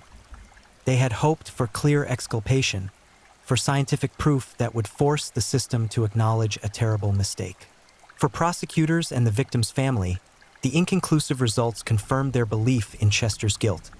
If the DNA didn't exclude him, and Ashley Matheson had identified him, what more proof did anyone need? The legal system sided with the prosecution. Chester's conviction and death sentence stood. But the DNA results, inconclusive as they were, did something important. They kept doubt alive. They prevented the case from being closed with absolute certainty. They meant that when Elroy Chester went to his execution, there would be questions following him into the death chamber. Questions about whether eyewitness identification was sufficient for a death sentence when no other physical evidence definitively connected the accused to the crime. The years dragged on. Chester's execution date was set, then stayed, then set again as appeals wound through the court system. Each stay was a temporary reprieve, a few more months or years of life in a concrete box. Chester's mental state during this period is difficult to imagine. the psychological torture of not knowing whether tomorrow would bring another stay or a final walk to the death chamber. Some death row inmates find religion, others find art, still others descend into madness. Chester seems to have held onto his claim of innocence with a tenacity that either spoke to profound truth or profound delusion.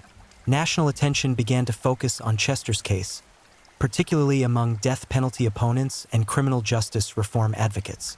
They pointed to the case as an example of everything wrong with capital punishment: questionable eyewitness testimony, inconclusive forensic evidence, a system that prioritized finality over truth. Prominent attorneys and activists argued that executing Chester with so many unresolved questions would be unconscionable, a violation of the basic principle that the state should only use its ultimate punishment when guilt is absolutely certain. The victim's family, meanwhile, endured their own hell. Yvonne Matheson was still dead. Ashley Matheson was still traumatized. They had been told that justice meant Chester's execution, that his death would bring closure. But the years of appeals, the DNA testing, the national attention, all of it reopened wounds that never really healed. They believed in Chester's guilt with a certainty born of their own suffering. To them, his continued survival felt like ongoing injustice, like the system valuing the life of a murderer over the memory of their beloved Yvonne. As the 2000s progressed, Chester's legal options dwindled. The federal courts denied his appeals. The U.S. Supreme Court declined to hear his case. Texas state courts affirmed his conviction and sentence again and again. The machinery of execution, temporarily paused by appeals, began moving forward once more. An execution date was set, and this time there would be no stay. Elroy Chester had spent years on death row maintaining his innocence, hoping that science or the courts would vindicate him. But hope is a luxury death row doesn't often allow. As his final days approached, Chester had to confront the reality that he would die for a crime he swore he didn't commit, or that he would carry his secrets to the grave. Either way, the state of Texas was preparing to end his life. June 16, 2013. The date arrived with the inevitability of a terminal diagnosis. Elroy Chester, now middle-aged and grayed by 15 years on death row, was scheduled to die at 6 p.m. at the Huntsville unit's death chamber. The execution would be carried out by lethal injection, Texas's method of choice, a supposedly humane alternative to the electric chairs and gas chambers of earlier eras. 3 chemicals would flow into Chester's veins: sodium thiopental to render him unconscious, pancuronium bromide to paralyze his muscles, and potassium chloride to stop his heart. Death, they promised, would be painless, clinical, dignified.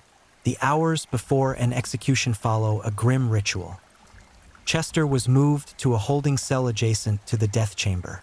He was allowed a final meal, a last taste of autonomy, a small mercy in the face of state-sanctioned death. He was visited by a chaplain, offered an opportunity to make peace with whatever God or absence of God he believed in. He was permitted final visits with family members, conversations conducted through barriers because even in his last hours, the condemned cannot be fully trusted. Chester's final statement, written and prepared for his execution, maintained his innocence. He addressed Yvonne Matheson's family directly, expressing sorrow for their loss but insisting he wasn't responsible for their pain. "I'm not the person who did this," he wrote. "I've said it for 15 years, and I'll say it with my last breath. I'm innocent." To his own family, he expressed love and asked for forgiveness for the pain his ordeal had caused them. To the witnesses assembled to watch him die, he offered a prayer for a more just system. The execution chamber at Huntsville is a small room dominated by a gurney, with windows allowing witnesses to observe the process. There are 2 viewing rooms, one for the victim's family and supporters, another for the inmate's family and attorney. The condemned is strapped to the gurney with leather restraints, an intravenous line inserted into each arm as a failsafe in case one line fails. The warden reads the death warrant aloud, a formal recitation of the state's authority to end a human life. The condemned is given a final opportunity to speak. Elroy Chester's last words were brief. He thanked his family for their support. He expressed sorrow for Yvonne Matheson's death. And he said one final time, "I didn't do this. God knows the truth." Then the chemicals began to flow. Witnesses to executions describe a surreal stillness, a moment where time seems to suspend itself. Chester's eyes closed as the sodium thiopental took effect. His breathing became shallow, then stopped as the pancuronium bromide paralyzed his respiratory system. His heart, forced into arrhythmia by the potassium chloride, fluttered and stopped. At 6:20 p.m., Elroy Chester was pronounced dead. The state of Texas had carried out its sentence. For Yvonne Matheson's family, the execution was meant to be closure, the final chapter in a nightmare that had consumed 15 years of their lives. Ashley Matheson, now in her 30s, had waited more than half her life for this moment. Some family members expressed relief that justice had finally been served, that the man who had destroyed their family had paid the ultimate price. But closure, it turns out, is more complicated than a death certificate. Yvonne was still gone. The trauma was still present. And in the quiet moments after the execution, when the cameras stopped rolling and the witnesses went home, the family was left with the same grief they'd carried for 15 years, just with a different ending. But Chester's execution didn't silence the questions swirling around his case. If anything, his death amplified them. Anti-death penalty advocates held vigils outside the Huntsville prison, protesting the execution of a man whose guilt had never been definitively established by forensic evidence. Legal scholars wrote articles examining the case as an example of the system's willingness to execute despite reasonable doubt. And forensic scientists looked at the inconclusive DNA results and wondered whether, with even more advanced testing, a definitive answer might have been possible. The haunting question remained: did Texas execute an innocent man? The eyewitness identification that had been so central to Chester's conviction looked increasingly problematic in light of decades of research showing how unreliable such identifications can be, especially from traumatized witnesses. Ashley Matheson had been 15 years old, had witnessed her mother's murder, and had been shown a photo lineup by police, conditions that research suggests are ripe for misidentification. But she had been certain, and her certainty had been enough to send a man to death row. The inconclusive DNA evidence, meanwhile, cut both ways. It didn't prove Chester's innocence, but it also didn't prove his guilt. In a system that supposedly requires proof beyond reasonable doubt, should inconclusiveness be enough? Prosecutors and courts argued yes, Chester had been convicted on more than just DNA, and the totality of evidence supported his guilt. But skeptics wondered whether we should be executing people when the physical evidence can't definitively place them at the crime scene. Chester's case became a rallying point for death penalty opponents, cited alongside other controversial executions like those of Cameron Todd Willingham and Troy Davis. Men executed despite significant questions about their guilt. The debate over capital punishment intensified. Even if you support the death penalty in theory, can you support it in practice when cases like Chester's demonstrate how uncertain the system can be? How many wrongful executions are acceptable? 1, 10, none? For the criminal justice system itself, Chester's execution forced uncomfortable introspection. DNA testing had revolutionized forensic science, overturning hundreds of wrongful convictions and revealing how often the system got it catastrophically wrong. Eyewitness testimony, once considered ironclad, had been exposed as frighteningly fallible. And yet the system continued to execute people based on evidence that would look increasingly questionable as science advanced. How many other Elroy Chesters were on death row? How many had already been executed? The Texas Court of Criminal Appeals, the state's highest criminal court, showed little interest in revisiting these questions after Chester's execution. As far as they were concerned, justice had been served. A jury had convicted Chester, appellate courts had affirmed the conviction through multiple rounds of review, and the sentence had been carried out according to law. Whether Chester was actually guilty was, in their view, a question that had been definitively answered at trial. But outside the legal system, doubts persisted and grew. Podcasters and true crime journalists began examining the case, interviewing witnesses, reviewing the forensic evidence, and pointing out troubling aspects of the investigation and trial. Some became convinced of Chester's innocence. Others remained persuaded of his guilt but uncomfortable with the certainty required for execution. The case became a Rorschach test, revealing more about the observer's beliefs about justice, certainty, and punishment than about the facts themselves. Ashley Matheson, the key eyewitness whose testimony had been so crucial to Chester's conviction, largely withdrew from public life after the execution. She had lived with the trauma of her mother's murder for 15 years, had testified at trial, had waited through endless appeals for justice to be done.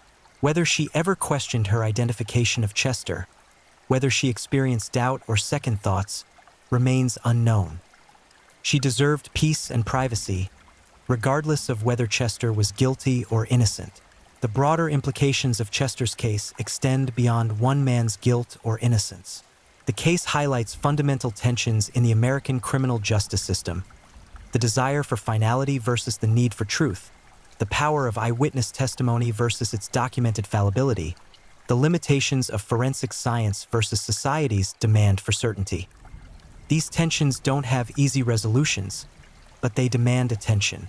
Elroy Chester died insisting on his innocence, a claim that will never be definitively proven or disproven. The biological evidence from Yvonne Matheson's murder is gone, consumed by testing or degraded beyond further analysis. The witnesses have scattered or fallen silent. The case is closed in every official sense. But for those who study wrongful convictions, for those who oppose capital punishment, and for those who simply wonder whether justice was truly served that night in Huntsville, the questions linger like ghosts. Did Elroy Chester kill Yvonne Matheson? Was Ashley's identification accurate?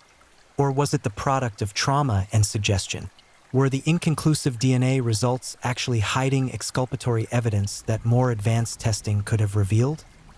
Or was Chester guilty, a murderer who successfully sowed doubt and manipulated sympathy even from beyond the grave? We may never know with absolute certainty, but that uncertainty itself is the most haunting aspect of this case. Because if there's one thing capital punishment demands, it's certainty, the kind of certainty that allows a society to deliberately end a human life. And in the case of Elroy Chester, that certainty remained elusive, even as the executioner's chemicals flowed. The execution chamber in Huntsville has seen hundreds of deaths. Elroy Chester became one more name on a long list, but his case refuses to rest quietly in the archives. It continues to ask uncomfortable questions about how we define justice, how we measure doubt, and whether the machinery of death should ever move forward when shadows of uncertainty remain. Tonight, somewhere in Texas, another person sits on death row. Another family mourns a victim.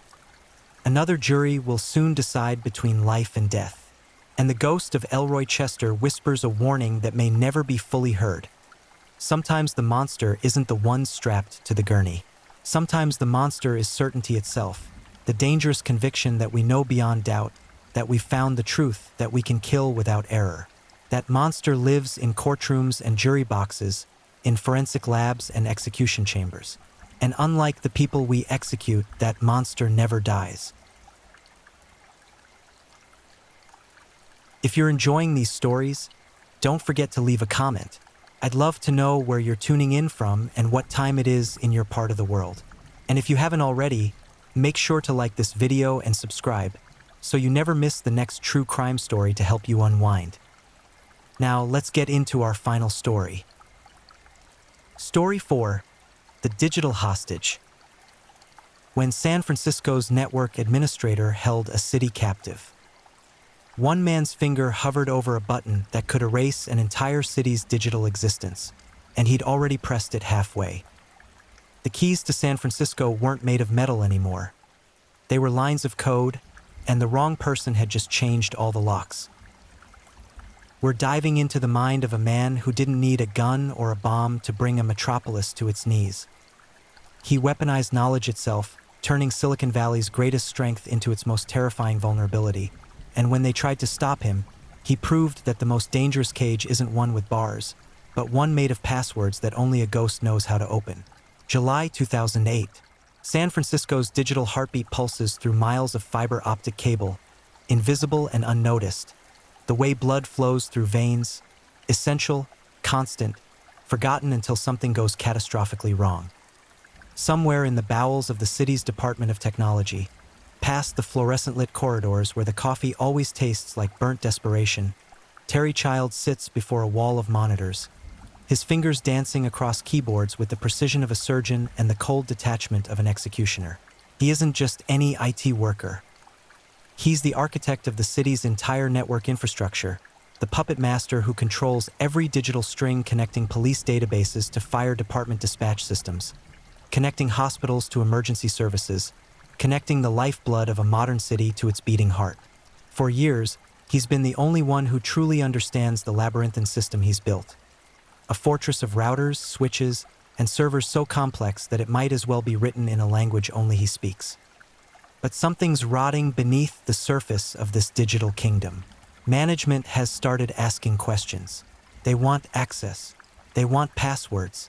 They want a peek behind the curtain at the wizard who's been running their entire technological infrastructure. And Terry Childs doesn't like people looking over his shoulder.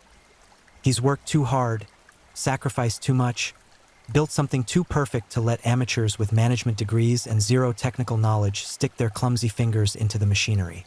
The Department of Technology brass thinks they're being reasonable. They've noticed irregularities, unauthorized equipment purchases, modifications made without approval, a network administrator who treats every request for information like a personal attack. His supervisor, a man named John Walton, has tried the diplomatic approach. He's tried being friendly. He's tried being firm. Nothing works.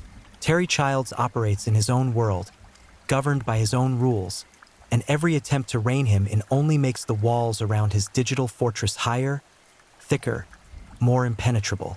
What nobody realizes yet, what they won't understand until it's far too late, is that Terry Childs hasn't just been doing his job. He's been preparing for war. Every password changed, every backup rerouted, every access point locked down. The city's network has become his weapon, and he's the only one who knows where he's hidden the ammunition. The tension builds like pressure behind a dam. Meetings become confrontations. Simple requests become battles. Terry's colleagues start to notice the shift.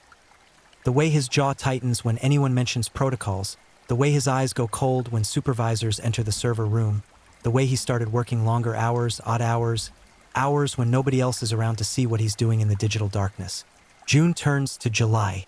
The summer heat bakes the streets of San Francisco, but inside the climate-controlled server rooms, the temperature stays constant, perfect, exactly as Terry Childs demands it be. He's meticulous that way, obsessive. Some might say dangerously so. His coworkers whisper about him in break rooms, wondering if he's cracking under the stress, wondering if maybe the pressure of running a system this massive has finally become too much for one person to bear. They're asking the wrong questions. The issue isn't whether Terry Childs can handle the pressure. It's what he plans to do with the power he's accumulated while everyone else was too busy to notice he'd become irreplaceable, untouchable, and more importantly, uncheckable. On July 8th, everything comes to a head. Management makes a decision that will change everything. They're going to demand the passwords. All of them. They're going to assert control over their own network, even if it means going to war with the man who built it. They schedule a meeting. They prepare their demands. They have no idea they're about to discover that Terry Childs stopped being an employee weeks ago. He's been a warden, and they've been prisoners in a jail they never knew existed. The meeting room smells like stale air and mounting dread. For supervisors sit across from Terry Childs, who leans back in his chair with the calm of a man holding all the cards in a poker game where everyone else just realized they're playing for their lives. They ask for the passwords. He refuses. They insist. He smiles, not warmly, but with the satisfied certainty of someone who spent months preparing for this exact moment. "You don't understand what you're asking for," he tells them, and the words hang in the air like a threat, wrapped in a warning, wrapped in something darker that nobody wants to name. They threaten to fire him. He doesn't flinch. They threaten to call the police. He doesn't blink. They threaten everything they can think of, throwing words like weapons that bounce harmlessly off the armor of a man who's already decided that if he's going down, he's taking the entire city's digital infrastructure with him. The meeting ends with Terry Childs being escorted from the building, his access badge deactivated, his employment terminated. But they've made a catastrophic mistake. They've cut the strings without realizing the puppet master can still pull them from outside the theater. Terry Childs might not be in the building anymore, but his code still runs through every circuit, his configurations still control every connection, his passwords still lock every door. The city has just fired the only person who knows how to keep the lights on, and they're about to discover that the darkness Terry Childs can create is absolute. That evening, as the sun sets over the bay, casting long shadows through the streets of San Francisco, IT staff start noticing problems. Small things at first: access denied here, connection timeout there. Then bigger things: critical systems becoming unreachable, backup protocols failing, emergency overrides not responding. The network isn't just locked. It's been turned into a maze with no exit, and the only person with the map has just walked out the door wearing handcuffs that he knows won't hold him as tightly as his encryption holds the city. Terry Childs sits in a holding cell, silent and satisfied, while outside, San Francisco begins to realize that the monster they've been hunting has been hunting them all along, and the trap has already closed. The San Francisco Police Department's holding cell smells like industrial cleaner and suppressed panic. Terry Childs sits on the concrete bench, his expression carved from stone, while outside these walls, the city he held in his digital palm starts to hemorrhage. The initial interrogations yield nothing. Officers try good cop, bad cop, reasonable cop, threatening cop. None of it matters.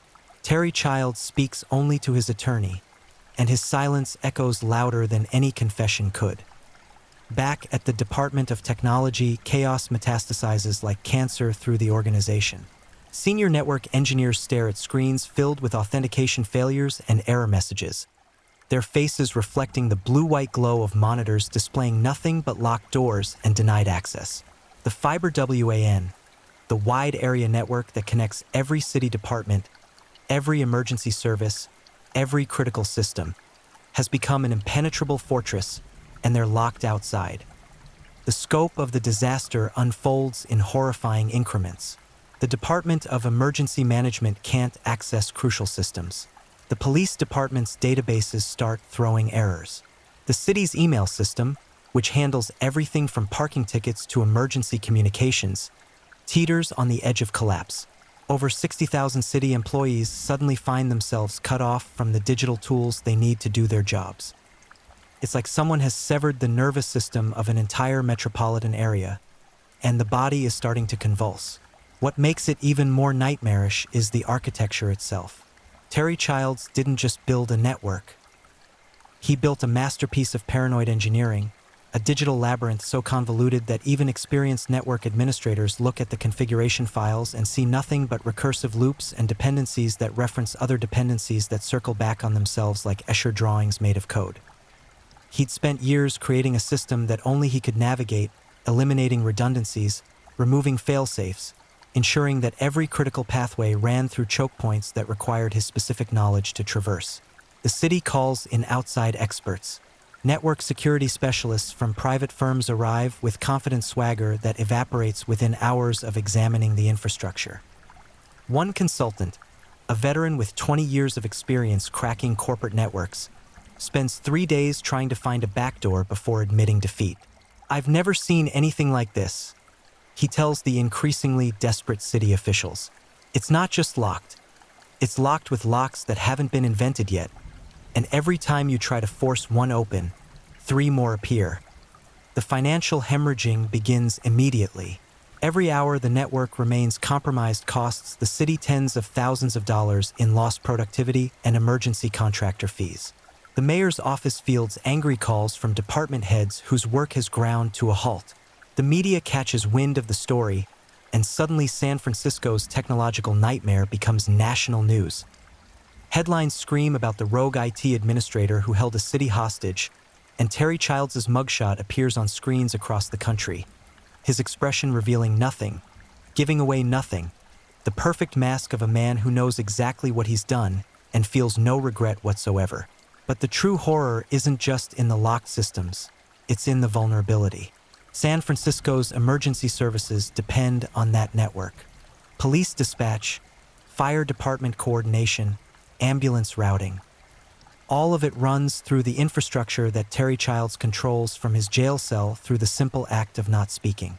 Every minute the network stays compromised is a minute when the city is flying blind, when response times could mean the difference between life and death, when the invisible threads holding a modern city together fray a little bit more. The FBI gets involved. Cybercrime specialists join the growing army of experts trying to crack Terry Childs' digital fortress. They bring sophisticated tools, years of experience breaking into networks protected by terrorist organizations and international crime syndicates. None of it matters. The architecture Terry Childs created operates on principles that defy standard penetration testing. It's not about finding vulnerabilities. The entire system is simultaneously perfectly secure and completely vulnerable, depending on whether you have the passwords that only exist in one man's memory. Days bleed into weeks. The prosecution builds its case, charging Terry Childs with 4 counts of computer tampering. The bail is set at $5 million, an astronomical sum that reflects both the severity of the charges and the city's desperation to keep him behind bars, because everyone understands the unspoken threat. If Terry Childs gets out, there's nothing stopping him from making everything infinitely worse. Behind the scenes, negotiations begin. The city needs those passwords. They need access to their own infrastructure. They need to regain control before something catastrophic happens. A major emergency, a natural disaster, anything that requires the seamless coordination that their crippled network can no longer provide. But Terry Childs isn't negotiating. He's not demanding money or reduced charges or any of the things a rational hostage taker might want. He simply refuses to speak, and his silence becomes its own form of torture for a city that's bleeding resources and credibility with every passing day. The psychological profile emerges slowly. Forensic psychiatrists interview colleagues, review performance records, piece together the portrait of a man whose competence masked a growing paranoia. Terry Childs had been brilliant, nobody disputed that. But somewhere along the way, brilliance had curdled into obsession, and obsession had metastasized into something darker. He'd started seeing threats everywhere, in routine audits, in reasonable oversight requests, in the normal friction of organizational bureaucracy. He'd convinced himself that he was protecting the network from incompetent managers who would destroy what he'd built through their ignorance and carelessness. And maybe, in some twisted way, he had a point. The city's IT management had been dysfunctional, plagued by turnover and underfunding. Terry Childs had been doing the work of 4 people, maintaining systems that should have required a team, shouldering responsibilities that would have crushed someone less capable. But instead of asking for help or raising alarms about understaffing, he'd withdrawn into his digital fortress, making himself indispensable while ensuring that nobody else could ever replace him. The irony becomes apparent to everyone involved. The city had created the conditions for their own catastrophe. By relying so heavily on one person, by failing to implement proper oversight and documentation, by allowing Terry Childs to become the single point of failure for their entire infrastructure, they'd essentially built their own prison and handed the keys to the warden. Now they were paying the price, and the bill was climbing higher every day. The network continues to degrade. Without proper maintenance and monitoring, systems start failing in cascading patterns. What Terry Childs had kept running through constant attention and adjustment now begins to crack under the weight of neglect. The city's IT staff implements desperate workarounds, routing traffic through compromised pathways, creating fragile bridges across the gaps in their access. It works, barely, but everyone knows they're building houses of cards in a hurricane, and when the wind finally blows, everything will collapse. Terry Childs remains silent, and his silence screams louder than any manifesto ever could. The breakthrough comes from an unexpected direction. Not from the army of network engineers or FBI cybercrime specialists, but from a conversation that happens in a jail cell between Terry Childs and the one person whose voice can penetrate the wall he's built around himself, Mayor Gavin Newsom. It's a desperate gambit, born from weeks of frustration and mounting pressure. The city council is screaming for answers. The media is having a field day with stories about the IT administrator who outsmarted an entire city. The financial losses are approaching millions. Something has to give, and Newsom decides to try the one approach nobody else has considered, treating Terry Childs not as a criminal, but as a professional whose expertise is valued and needed. The meeting is arranged with delicate precision. No threats, no demands, Just the mayor of San Francisco asking a former city employee for help. The psychology is calculated. Appeal to Terry's ego, acknowledge his expertise, make him feel like the expert rather than the criminal. It's manipulation dressed up as respect, but it's also the only card left to play. Terry Childs sits across from Mayor Newsom in a private room at the jail, the concrete walls absorbing their words. For the first time since his arrest, something shifts in Terry's expression. Not regret, he's too far gone for that, but perhaps recognition that this standoff can only end one way. And maybe, just maybe, there's a path that doesn't involve him rotting in prison for the rest of his life while San Francisco's network crumbles to dust. The conversation lasts hours. Newsom later describes it as one of the strangest negotiations of his political career, trying to convince a man to give up the passwords to a system he treated like his personal kingdom, while simultaneously not admitting that the city was over a barrel and completely at his mercy. It's a delicate dance, and one wrong step could send Terry Childs back into his shell of silence. But something works. Maybe it's exhaustion. Maybe it's the realization that his point has been made, his competence proven beyond any doubt. Maybe it's the simple human need to be acknowledged and understood. Whatever the reason, Terry Childs agrees to write down the passwords. Not to hand them over carelessly, but to document them properly, professionally, the way a responsible network administrator would. He fills pages with login credentials, administrative passwords, encryption keys, and access codes. Each entry is meticulously detailed, including explanations of what each password controls and how the various systems interconnect. It's not just a list, it's a manual, a testament to the complexity of what he built and his unwillingness to leave it in ruins. Even in surrender, Terry Childs can't help but demonstrate his expertise, proving that he was right all along about the system being too complex for anyone but him to manage. The passwords are tested immediately. Engineers approach the network with the caution of bomb technicians cutting wires, half expecting everything to explode or for the passwords to be elaborate fakes designed to cause even more damage. But they work. One by one, locked systems begin to open. Access returns. The fiber WAN starts responding to commands again. It's like watching a city take its first breath after nearly drowning, gasping and sputtering but alive. But the relief is temporary because now comes the full autopsy of what Terry Childs had actually done. As network engineers dig deeper into the infrastructure, they discover layer upon layer of modifications, unauthorized changes, and security measures that were never approved or documented. The network isn't just complex.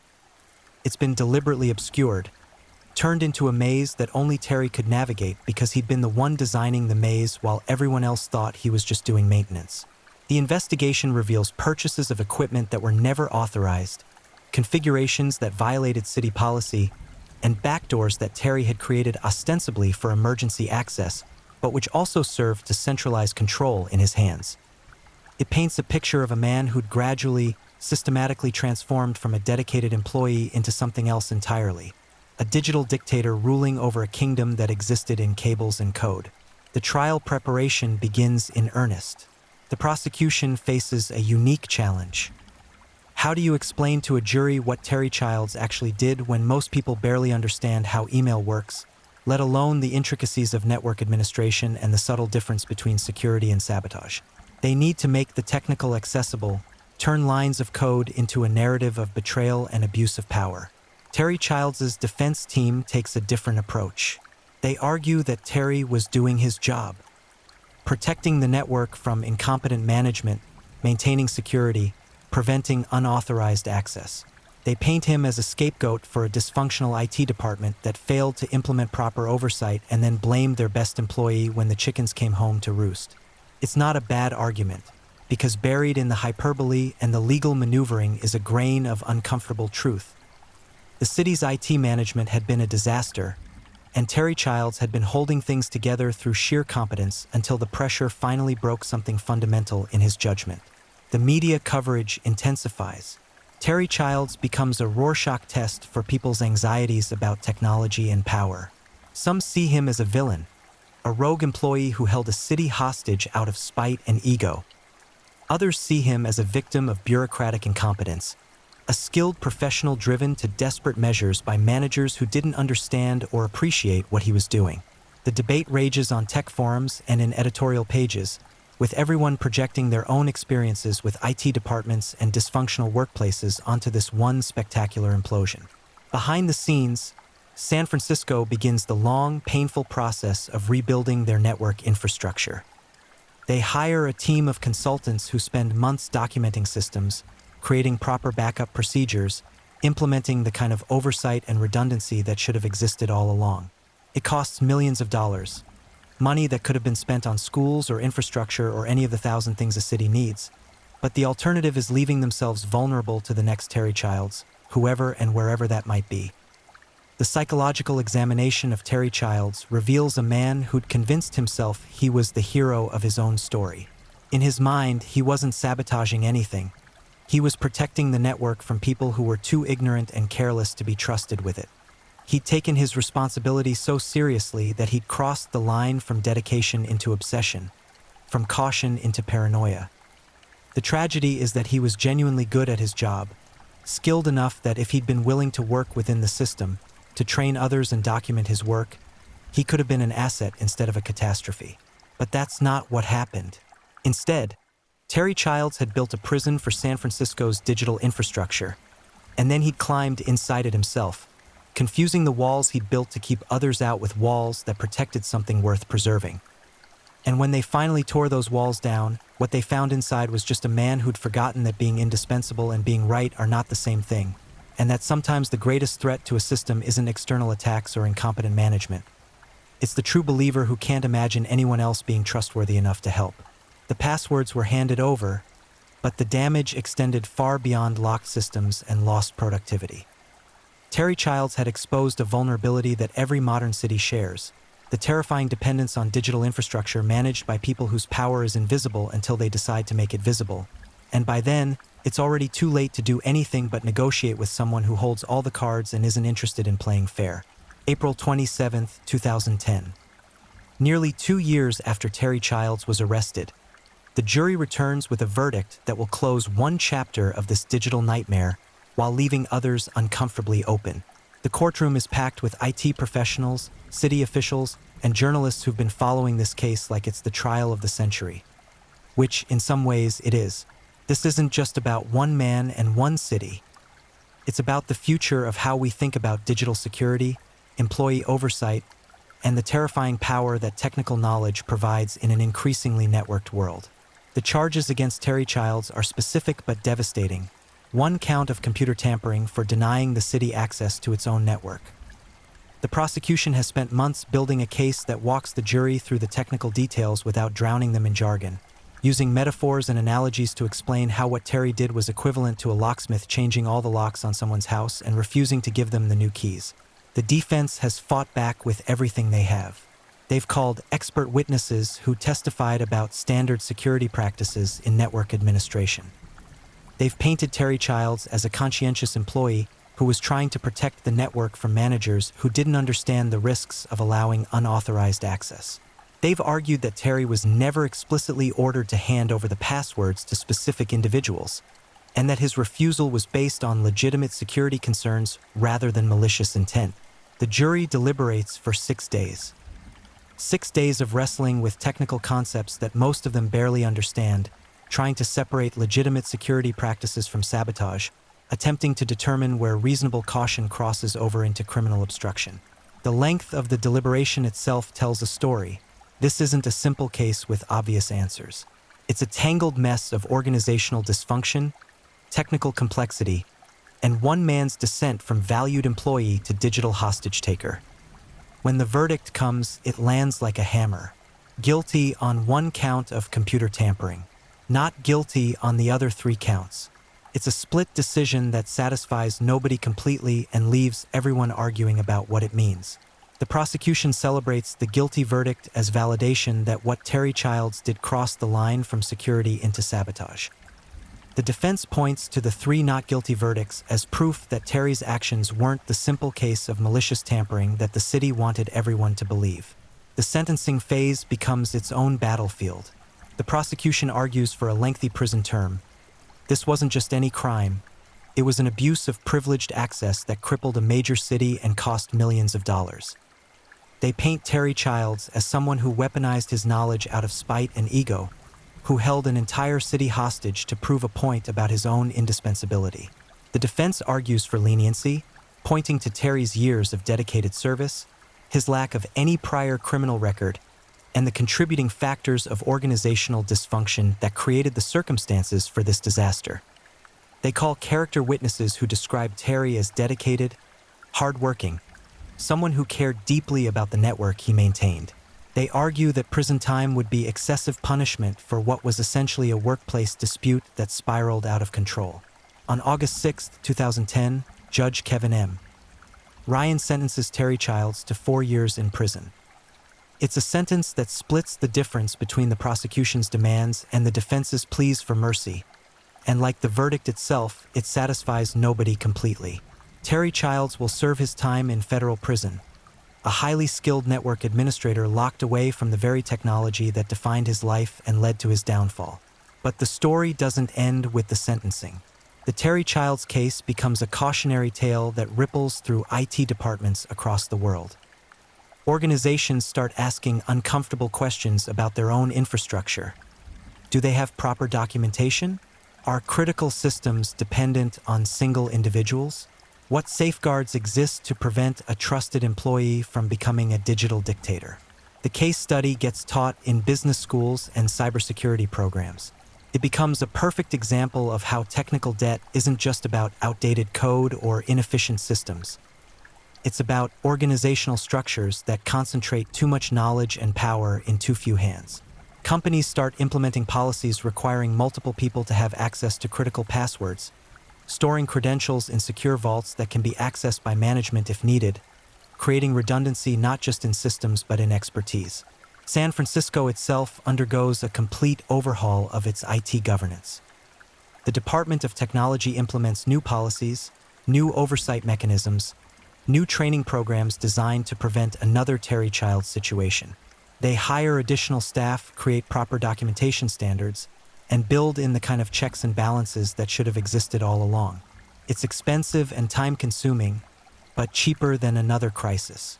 The psychological aftermath is harder to measure, but just as important. IT professionals across the world watch the Terry Childs case and see themselves reflected in uncomfortable ways. How many of them are the only ones who truly understand their organization's systems? How many have consolidated power without meaning to, simply by being competent while everyone around them was overwhelmed or uninterested? The line between being indispensable and being dangerous turns out to be much thinner than anyone wants to admit. Terry Childs serves his sentence quietly. There are no dramatic prison interviews or tell-all books. He disappears into the federal system, and when he eventually gets released, he vanishes from public view. His name becomes a cautionary tale, a Wikipedia entry, a case study, but the man himself fades into obscurity, which is perhaps exactly what he wanted all along. The larger questions linger like ghosts in the machine. In an increasingly digital world, how do we balance security with accessibility? How do we protect critical systems without concentrating too much power in too few hands? What happens when the people who understand our infrastructure best are the same people who could most easily sabotage it? The Terry Childs case doesn't provide answers to these questions.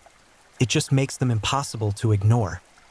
The financial cost to San Francisco is eventually tallied at around $900,000 in direct expenses related to the network crisis, though the true cost, including lost productivity, damaged reputation, and long-term infrastructure overhaul, runs into the millions. That money comes from taxpayers, from budgets that could have funded schools or fixed roads or provided social services. Every dollar spent cleaning up Terry Childs' mess is a dollar not spent on something the city actually needed. But perhaps the most chilling aspect of the entire saga is how preventable it was. Every warning sign was there. An employee who refused to document his work, who resisted oversight, who treated routine management requests as personal attacks. The city ignored these signs, partly out of convenience. Terry was good at his job, and nobody wanted to deal with the disruption of reining him in. And partly out of ignorance. They genuinely didn't understand enough about the network to realize how vulnerable they'd become. And that's the real horror of the Terry Childs case. It's not that one man went rogue and held a city hostage. It's that modern society has become so dependent on digital infrastructure that most people don't understand, managed by specialists whose power is invisible until they choose to make it visible.